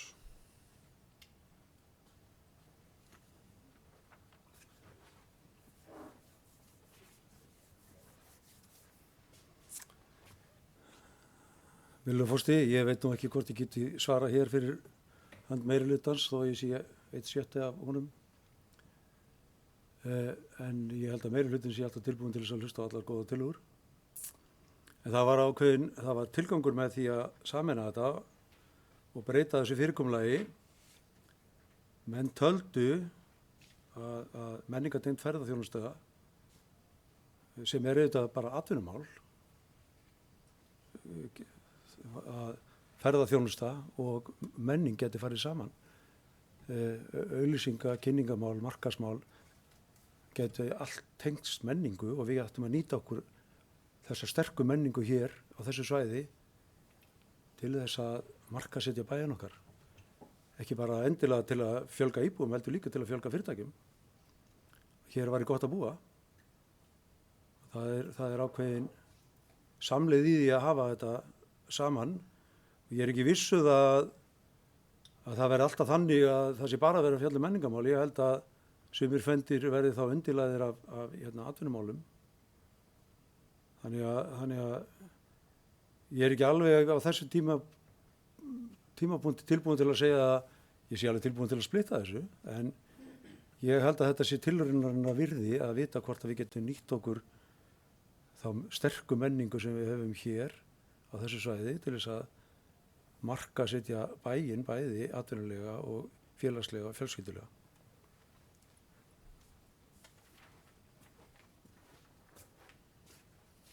Orðið er laust velferðarráðsfundargerðin okkar frá 8. janúar. Margrét Sanders, hvað sér óskilsvel Margrét?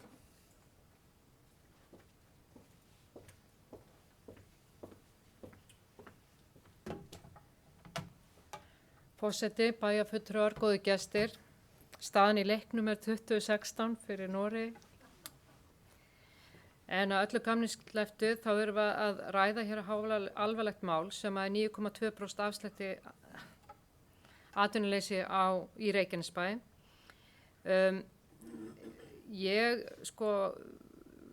Þetta var gott hjá Margrét að nefna mér þetta, eigum við að breyta þessu eða ekki.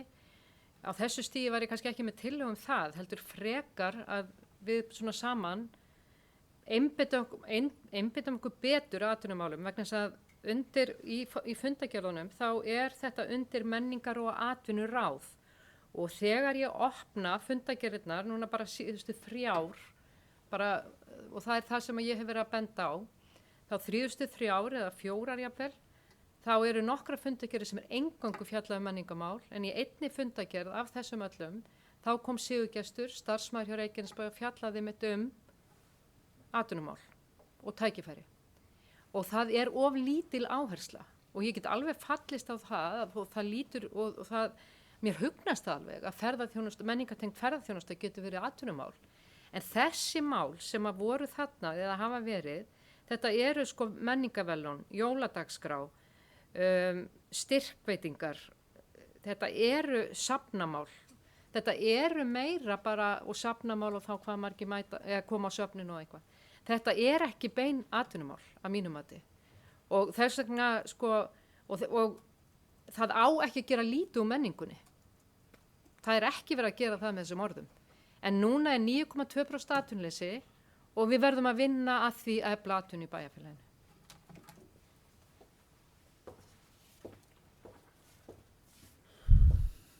Orðið er laust. Fleiri bæjarfulltrúar sem vilja taka til máls undir fundagerð velferðarráðs. Ef svo er ekki, þá vil ég bera fundagerð velferðarráðs undir fundin til samþykktar þess að geta samþykkt fundagerðina við sem það skeiði merki. Og hún er samþykkt 11.0.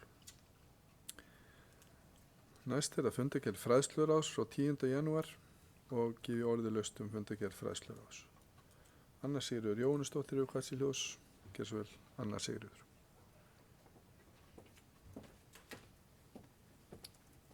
Forseti, bæjarfulltrúar og gestir. Já, ég kem inn undir fundagerð fræðsluráðs undir fyrsta máli. Öðru máli, afsakið. Endurskoðun menntastefnu Reykjanesbæjar.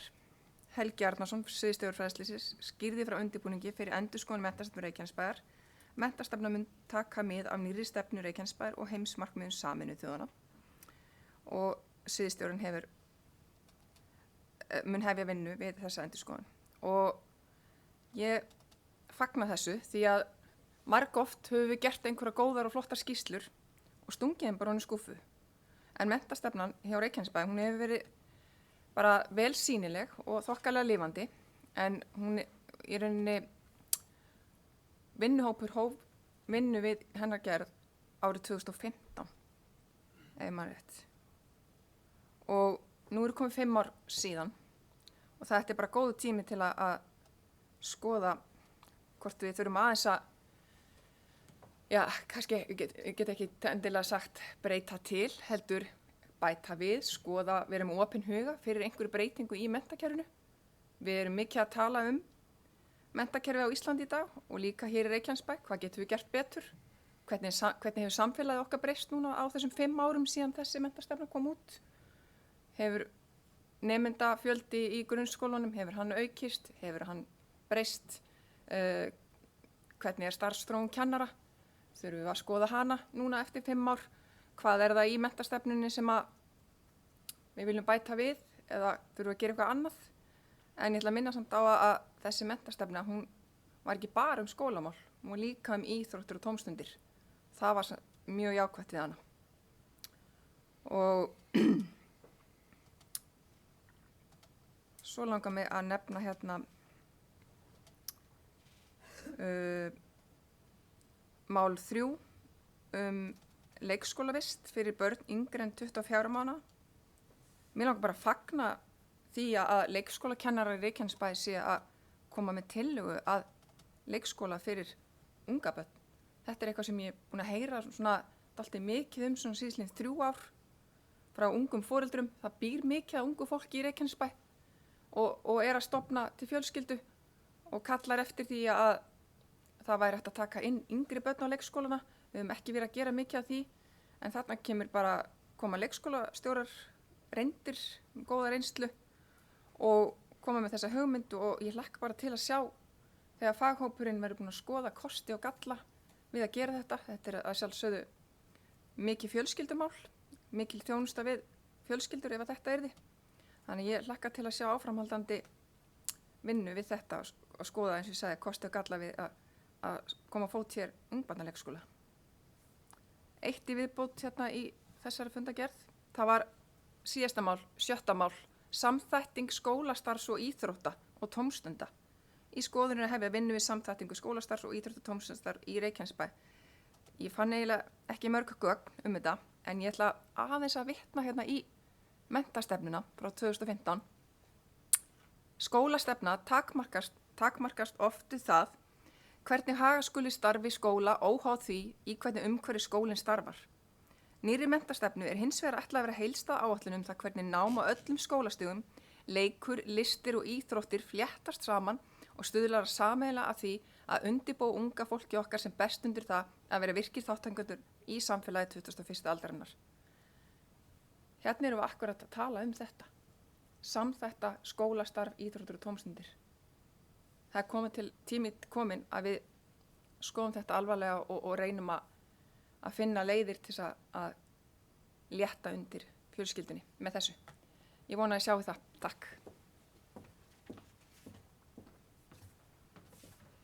Orðið laust, fundagerð fræðsluráðs, bæjarstjóri. Er einhverju fleiri bæjarfulltrúar sem vilja kveða sér ljós? Ef svo er ekki, vil ég gefa Kjartanum á Kjartansinni bæjarstjóra orðið. Forseti ágætu bæjarfulltrúar, vegna þess sem að hér er til umræðu þá vil ég bara vekja athygli bæjarfulltrúa á því að þessi 2 mál, það er að segja samþætting skóla og skólastarfs og íþróttir og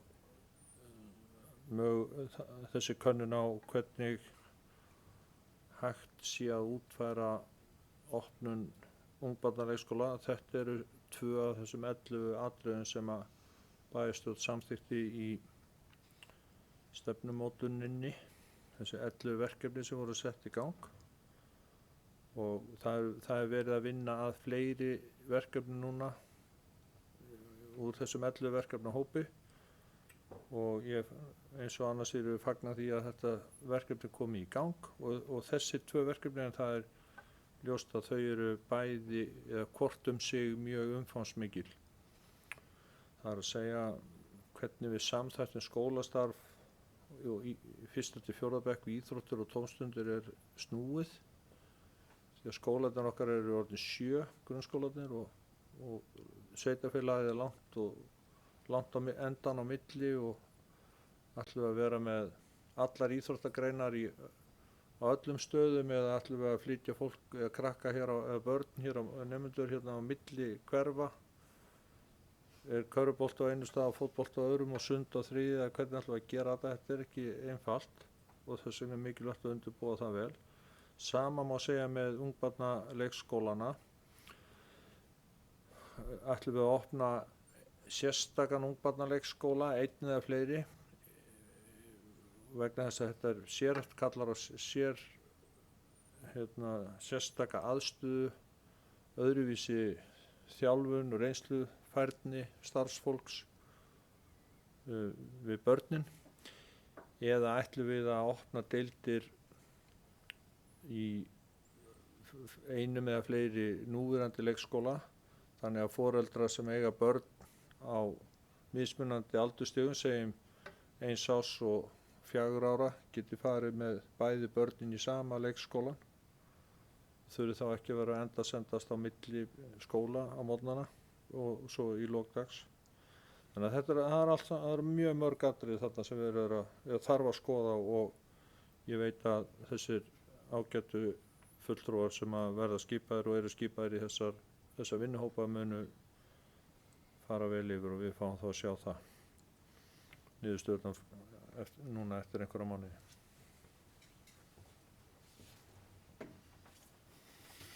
Og þá ber forseti fundargerð fræðsluráðs frá 10. janúar upp við fundin til samþykktar. Þeir sem geta samþykkt fundargerðina vinsilega gefa merki. Hún er samþykkt 11.0. Næst tökum við til umræðu fundargerð framtíðanemndar frá 15. janúar og gefi orðið laust fundargerðina. Margrét Þórunnsdóttir þessu kassi hljós. Svo vel, Margrét.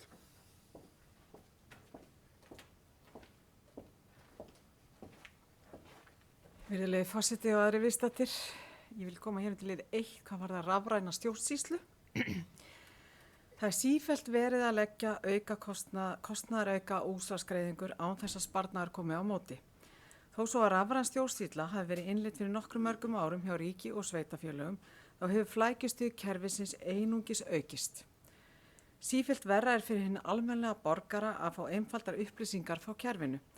Hér er lagt til að Reykjanesbær gangi til samvinnu við önnur sveitarfélög þróana vinnu á appi sem heldur utan þjónustu og tilkynningar við íbúa.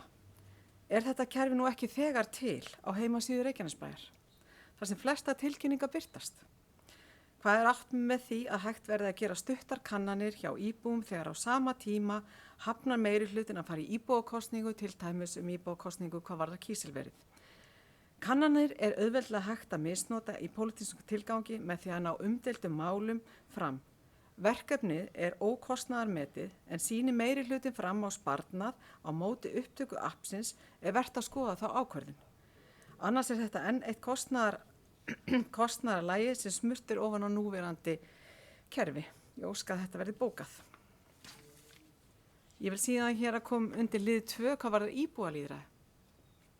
Það er tómt mál að tala að íbúalýðræði í framtíðanemndinni fyrr en allir flokkar sem náðu kjöri á síðastliðnum bæjarstjórnarkosningum eigi sæti í nefndinni. Ég bara skil ekki hvernig við getum rætt íbúalýðræði í einni nefnd þegar allir flokkar eiga þar ekki fulltrúa.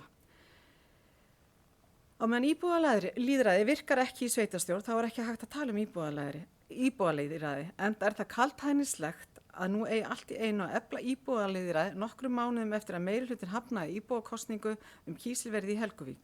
Allar þessar hugmyndir líkta að gerfi samráði við íbúa. Hvers vegna á að ganga til samninga við sjálfseignarstofnun og framselja þar með völd kjörinna fulltrúa fyrir ákvarðanatöku í sveitarfélöginu á milli kosninga. Hér enn eitt millistykki að ræða til að fjalla íbúana enn frekar frá kjörnum fulltrúum og er þar að auki ókostnaðargreint. Hvað felst í þessum samningi við íbúa SES? Hvað er áætlað að samningurinn kosti á ársgrundvelli og það liggja ekki neinar sparnaðartillögur á móti þessari tillögu. Ég óska að þetta verði bókað.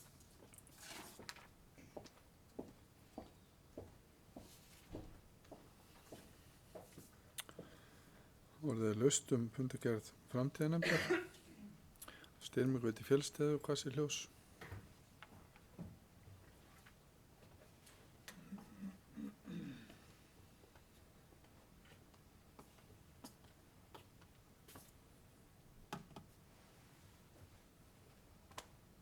Forseti, ég vil byrja að nefna bara lið 1 sem er þetta íbúa og segja frá því að Akureyrarbær hefur verið að vinna þróun þessa apps og stendur nokkrum bæjarfélögum til boða að fara í samstarf með þeim og þróunarfyrirtækinu í þróun þessa appi. Nú þegar hafa 3 önnur sveitarfélög staðfest þátttöku sína í þessari þróunarvinnu. Þetta app er að mörgu leyti spennandi kostur fyrir bæjarbúa og eru miklir möguleikar í þjónustu við bæjarbúa fólgnir því eins og kemur fram í bókun nefndarinnar hefur nefndin áhuga að fara í frekari samstarf varðandi þetta app en það er eins og ekki komin neitt samningur á borðið eða skrifa undir neitt ennþá. Þetta er bara yfirlýsingum áhuga á að taka þátt í þessu starfi. Með lið 2, þar bóka nefndin vilja til að ganga til samninga við sjálfsendastofnun íbúða sem rekur vefinn íbúða.is. Vefur þeirra býður upp á marga möguleika og þetta getur verið öflugt tól og góðu vettfangur til umræðu fjölbreytt mál innan Reykjanesbæjar. Það er nú þegar komin góð reynsla á þennan vef og eru sveitarfélög hér á landi sem að nýta sér þessa þjónustu. En ég get svo sem ekki svara núna nákvæmlega hvað þetta muni kosta, því það er ekki búið að semja við aðgang á þessari síðu. Þannig að ég get ekki svarað þeirri spurningu núna hvað það muni kosta. Takk fyrir.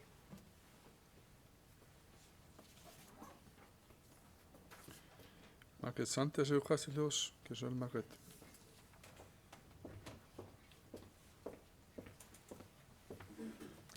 Forseti, bæjarfulltrúar, góðu gestir, það er aðeins þarna varðandi þetta app eftir viðræður okkar við okkar fulltrúa í nefndinni. Þá viljum við taka fram að greiningavinnan þarf að vera meiri og ítalegri og það er í raunin ekki, það er talað um að fara í samstarf. Við vorum að vonast eftir að ef við færum í eitthvað svona og önnur sveitafélag verið með, af því að það er einmitt talað um það, er gott að hafa samráð við önnur sveitafélag. En þetta app er í þróun eða er jafnvel verið að byrja að þróa það. Af því ég var svo mikið að tala um atvinnumál og atvinnusköpun, þá hefði ég gjarnan vilja sjá allavega þessa þróun eiga sér stað nær okkur. En ef að könnun okkar og greining, þarfa greining á þörfinni kemur þannig út að þetta sé besti kosturinn, þá auðvitað styðjum við það. En það þarf virkilega að fara vel í greiningavinnu áður en færir að stað að gera svona samning þráttur önnur sveitafélög sem við með. Við viljum vera viss að þetta eigi eftir að þjóna okkur til framtíðar.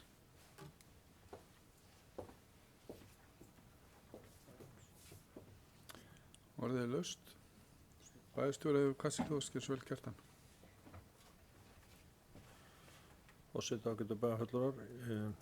Í fundaboði framtíðarnefndar fyrir þennan fund fylgja allar þessar upplýsingar sem hér er verið að kalla eftir.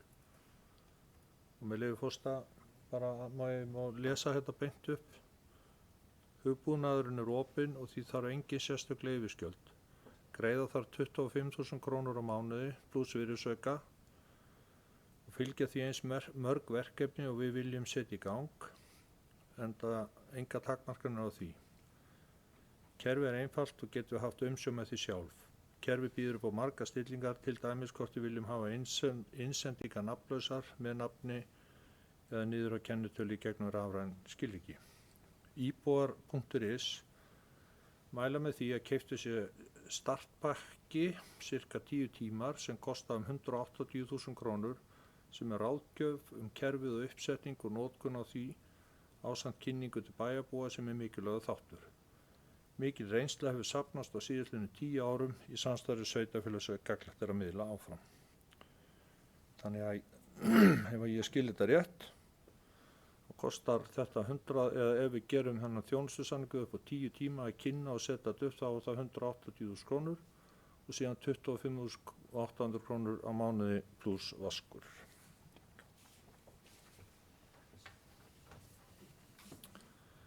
Orðið er laust fundargerð framtíðar nefndar. Guðbrandur Einarsson hefur hvað til ljós. Gjörðu svo vel, Guðbrandur.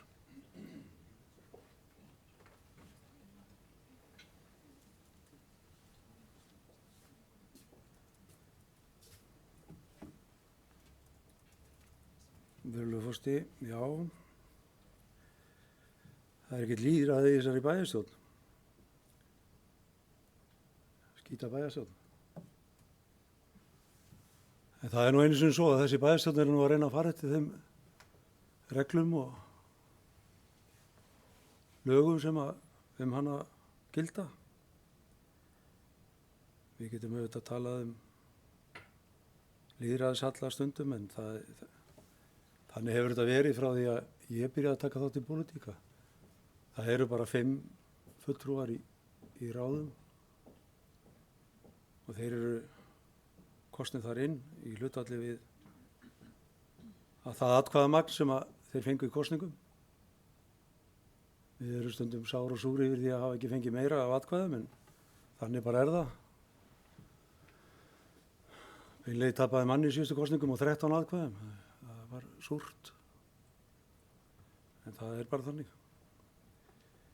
Ég er nú kannski ekki komin upp í pontu út af því, en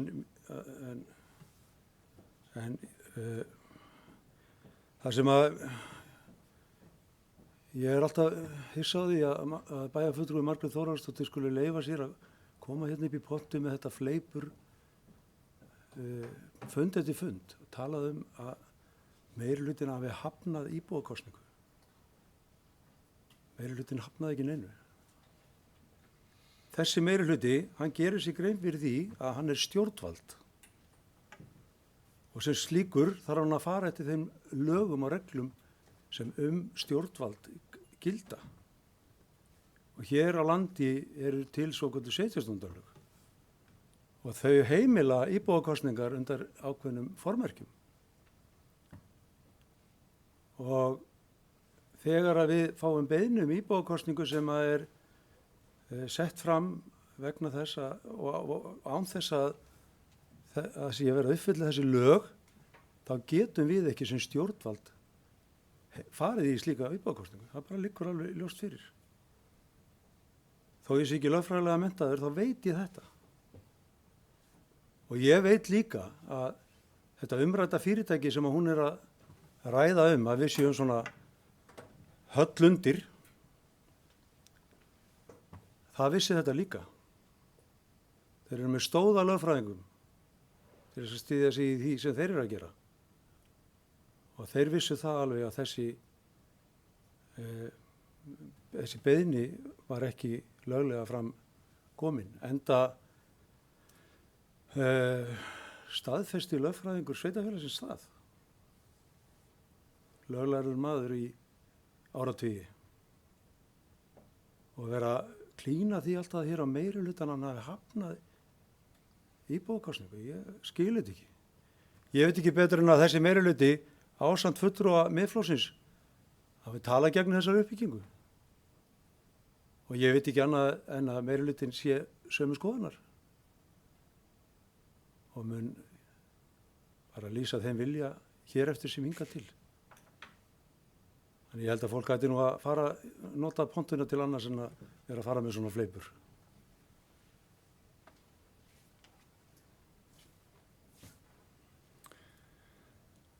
Nú orðið er laust fundargerð framtíðarnefndar. Það er ekki fleiri sem vilja kveða sér hljóðs. Þá ber ég fundargerð framtíðarnefndar undir fundin til samþykktar. Þeir sem geta samþykkt fundargerðina vinsamlegast gefa merki. Og fundargerðin er samþykkt 11.0.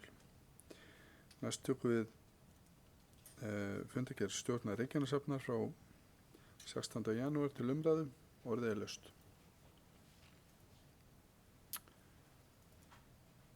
Enginn kveður sér hljóðs og vil ég því bera fundargerð stjórnar Reykjanesafnar frá 16. janúar undir fundin til samþykktar. Þeir sem geta samþykkt fundargerðina vinsamlegast gefa merki.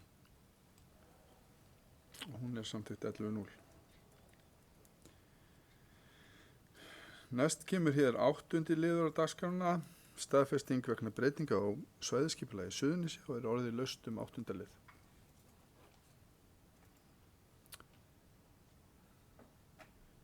Það er engin bæjarfulltrúi sem kveður sér hljóðs. Og vil ég því bera þessa staðfestingu undir fundin til samþykktar. Þeir sem geta samþykkt þessa staðfestingu vinsamlegast gefa merki. Og hún er samþykkt 11.0.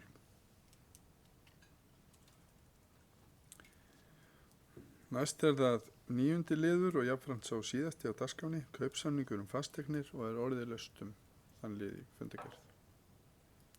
Guðbrandur Einarsson hefur hvað sér hljóðs, getur svo vel Guðbrandur.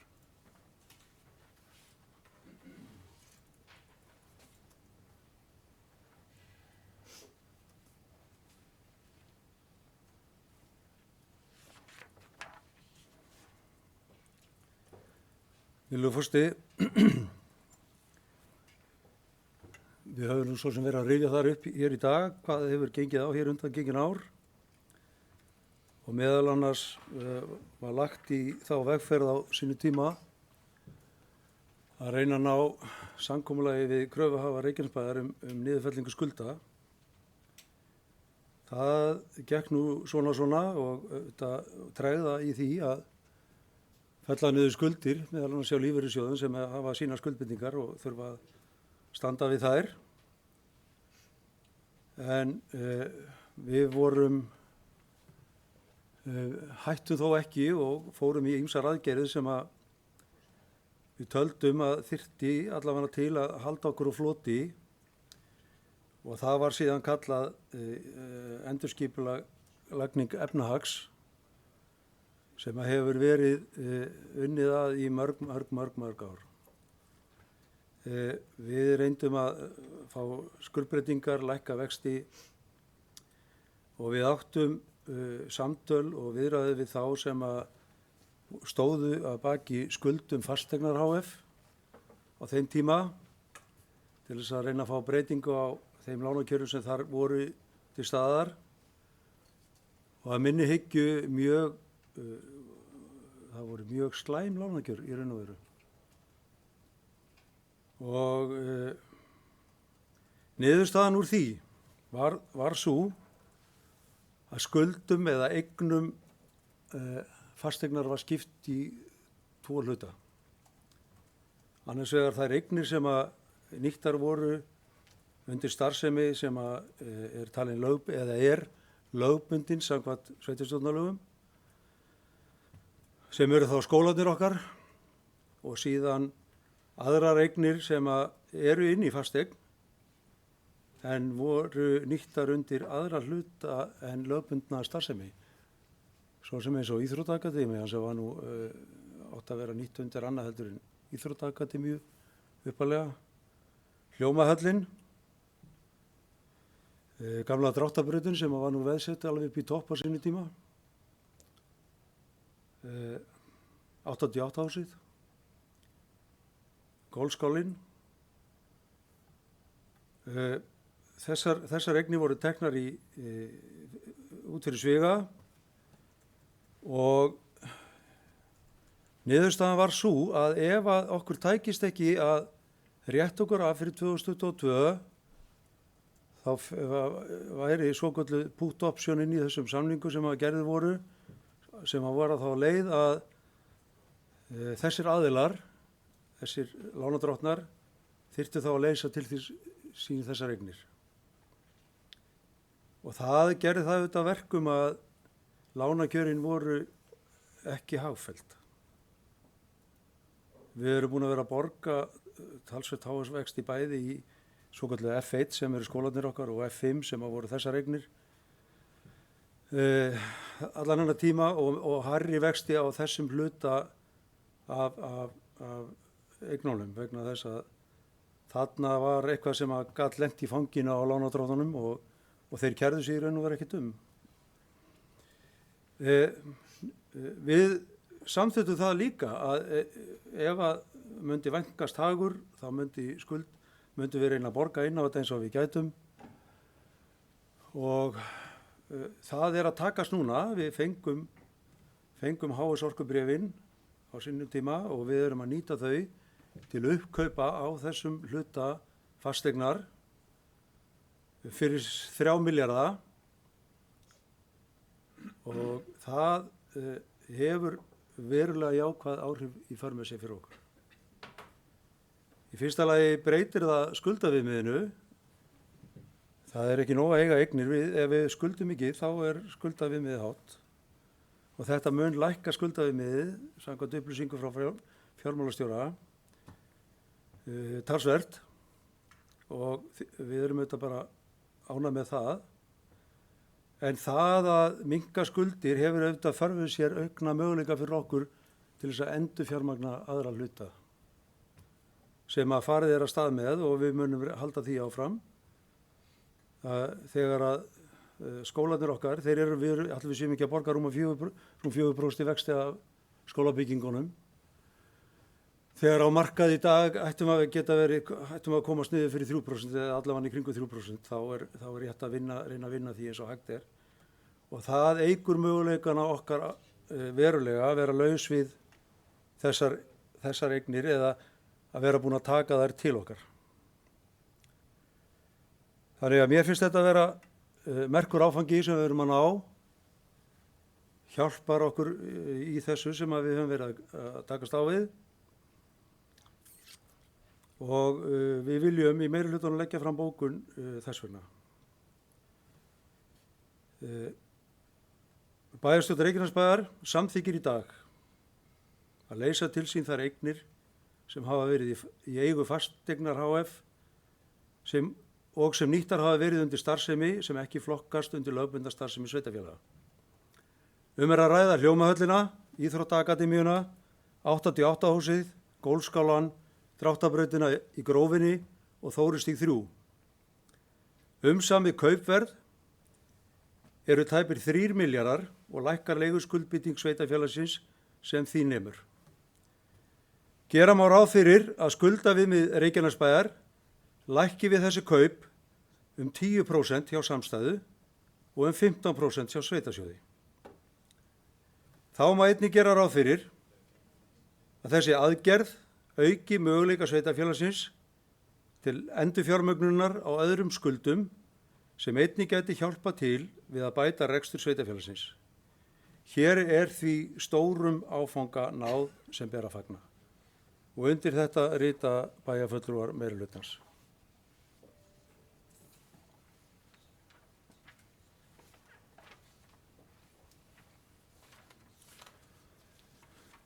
Já, orðið laust kaupsamningum fasteignir eru fleiri bæjarfulltrúar sem vilja taka til máls. Ef svo ekki, þá ber ég þennan kaupsamning uppi fundin til samþykktar á honum. Þeir sem geta samþykkt kaupsamningin vinsanlega skeiði merki. Og kaupsamningurinn samþykktur 11.0.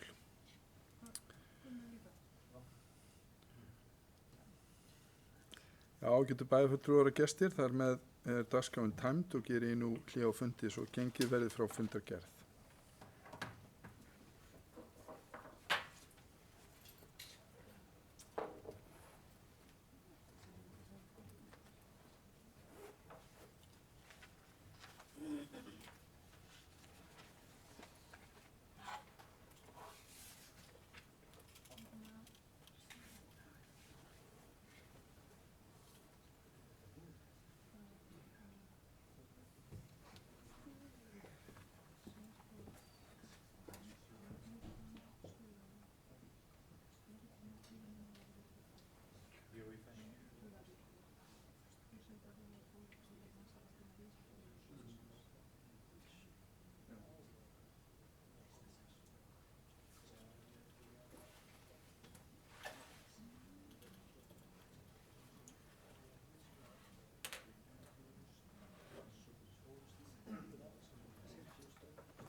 508. fundur bæjarstjórnar Reykjanesbæjar haldinn í Merkinesi, Hljómahöll 21. janúar 2020 kl. 17. Viðstaddir Anna Sigurður Jóhannesdóttir, Baldur Þ. Guðmundsson, Guðbrandur Einarsson, Gunnar Þóransson, Jóhann Friðrik Friðriksson, Margrét Ólafs Asantes, Margrét Þóransdóttir, Styrmigötu Fjellsti, Eydís Hentse Pétursdóttir, Sigurrós Antonsdóttir, Trausti Argrímsson, Kjartan Már Kjartansson bæjarstjóri og í forseta var Jóhann Friðrik Friðriksson. Fyrsta mál er fundargerð bæjarráðs frá 9. og 16. janúar 2020.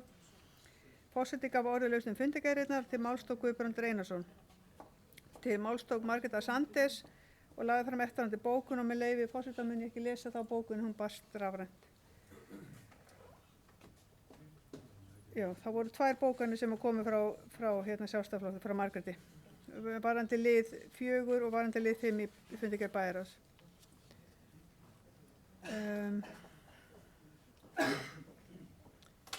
Forseti gaf orðið laust til málstók Guðbrandur Einarsson, lagði hann til að tillögu minnihlutans verði vísað til bæjarráðs til nánari umfjöllunar, til málstóku Jóhann Friðrik Friðriksson, Baldur Þ. Guðmundsson, Gunnar Þóransson, Margrét Þóransdóttir, Margrét Asantes og Guðbrandur Einarsson. Forseti bar upp tillögu Guðbrands Einarssonar að vísa tillögu minnihlutans til bæjarráðs og var tillaga Guðbrands samþykkt 9-0. Baldur Þ. Guðmundsson greiddi atkvæði á móti og Gunnar Þóransson satt hjá. Fundargerðirnar samþykktar 11-0. Fundargerð umhverfis- og skipulagsráðs frá 17. janúar 2020, annað mál. Forseti gaf orðið eftirfarandi liði fundargerðarinnar frá 17. janúar til sérstakra samþykktar. Það er annar liður fundargerðarinnar, Hafnargöta 27, deiliskipulagstillaga sem var samþykkt án umræðu með öllum atkvæðum. Þriðji liður fundargerðarinnar, Fjölbrautaskóli Suðurnesja deiliskipulag og sömuleiðis samþykktur með 11 atkvæðum án umræðu. Fimmti liður fundargerðarinnar, Heiðarból 27 fyrirspurn var samþykktur með 11 atkvæðum án umræðu. 7. liður fundargerðarinnar, Flugvallabraut 732, 733, 734 og 736. Lóðabreyting var samþykkt með 11 atkvæðum án umræðu. 9. liður fundargerðarinnar, Bóabraut 960, útlitsbreyting var samþykkt með 11 atkvæðum án umræðu. 10. liður fundargerðarinnar, Bóabraut 961a, útlitsbreyting var samþykkt með 11 atkvæðum án umræðu. Og 12. liður fundargerðarinnar, Vatnsnesvegur 7, fyrirspurn var samþykkt með 11 atkvæðum án umræðu. 15. liður fundargerðarinnar, Vatnsnesvegur 27, niðurstaða grenndarkynningar samþykkt með 11 atkvæðum án umræðu. Forseti gaf orðið fundargerðina og var hann samþykkt öðru leyti án umræðu. Og 3. máli fundargerð lýðheilsuráðs frá 8. janúar 2020. Forseti gaf orðið fundargerðina til málstók Anna Sigurður Jóhannesdóttir og fundargerðin samþykkt 11-0. Fundargerð velferðarráðs frá 8. janúar 2020. Forseti gaf orðið fundargerðina til málstóku Anna Sigurður Jóhannesdóttir, Margrét Asantes, Guðbrandur Einarsson og Margrét Þóransdóttir og fundargerðin samþykkt 11-0. 5. máli fundargerð fræðsluráðs frá 10. janúar 2020. Forseti gaf orðið fundargerðina til málstóku Anna Sigurður Jóhannesdóttir og Kjartan Már Kjartansson, fundargerðin samþykkt 11-0. 7. mál fundargerð framtíðarnefndar frá 15. janúar 2020. Forseti gaf orðið fundargerðina og til málstóku Margrét Þóransdóttir lagði fram eftirfarandi bókun og með leyfi forseta mun ég ekki lesa þær bókanir sem að bárust lið 1 og lið 2 fundargerðinni. Forseti gaf orðið til málstóku Styrmigötu Fjellsti, Margrét Asantes, Kjartan Már Kjartansson og Guðbrandur Einarsson. Fundargerðin samþykkt 11-0. 7. mál fundargerð stjórnar Reykjaneshafnar frá 16. janúar 2020. Forseti gaf orðið fundargerðina og var hann samþykkt 11-0 án umræðu.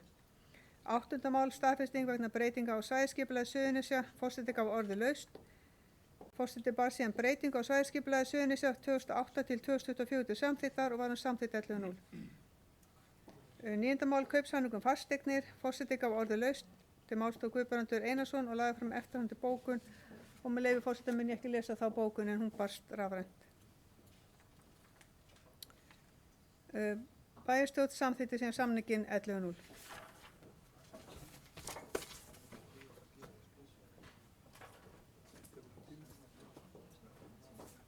Og getur bæjarfulltrúar þá liggur fundargerð fundarins fyrir þeir sem geta samþykkt fundargerðina vinsamlega skefið merki og fundargerðin er samþykkt með öllum greiddum atkvæðum 11-0.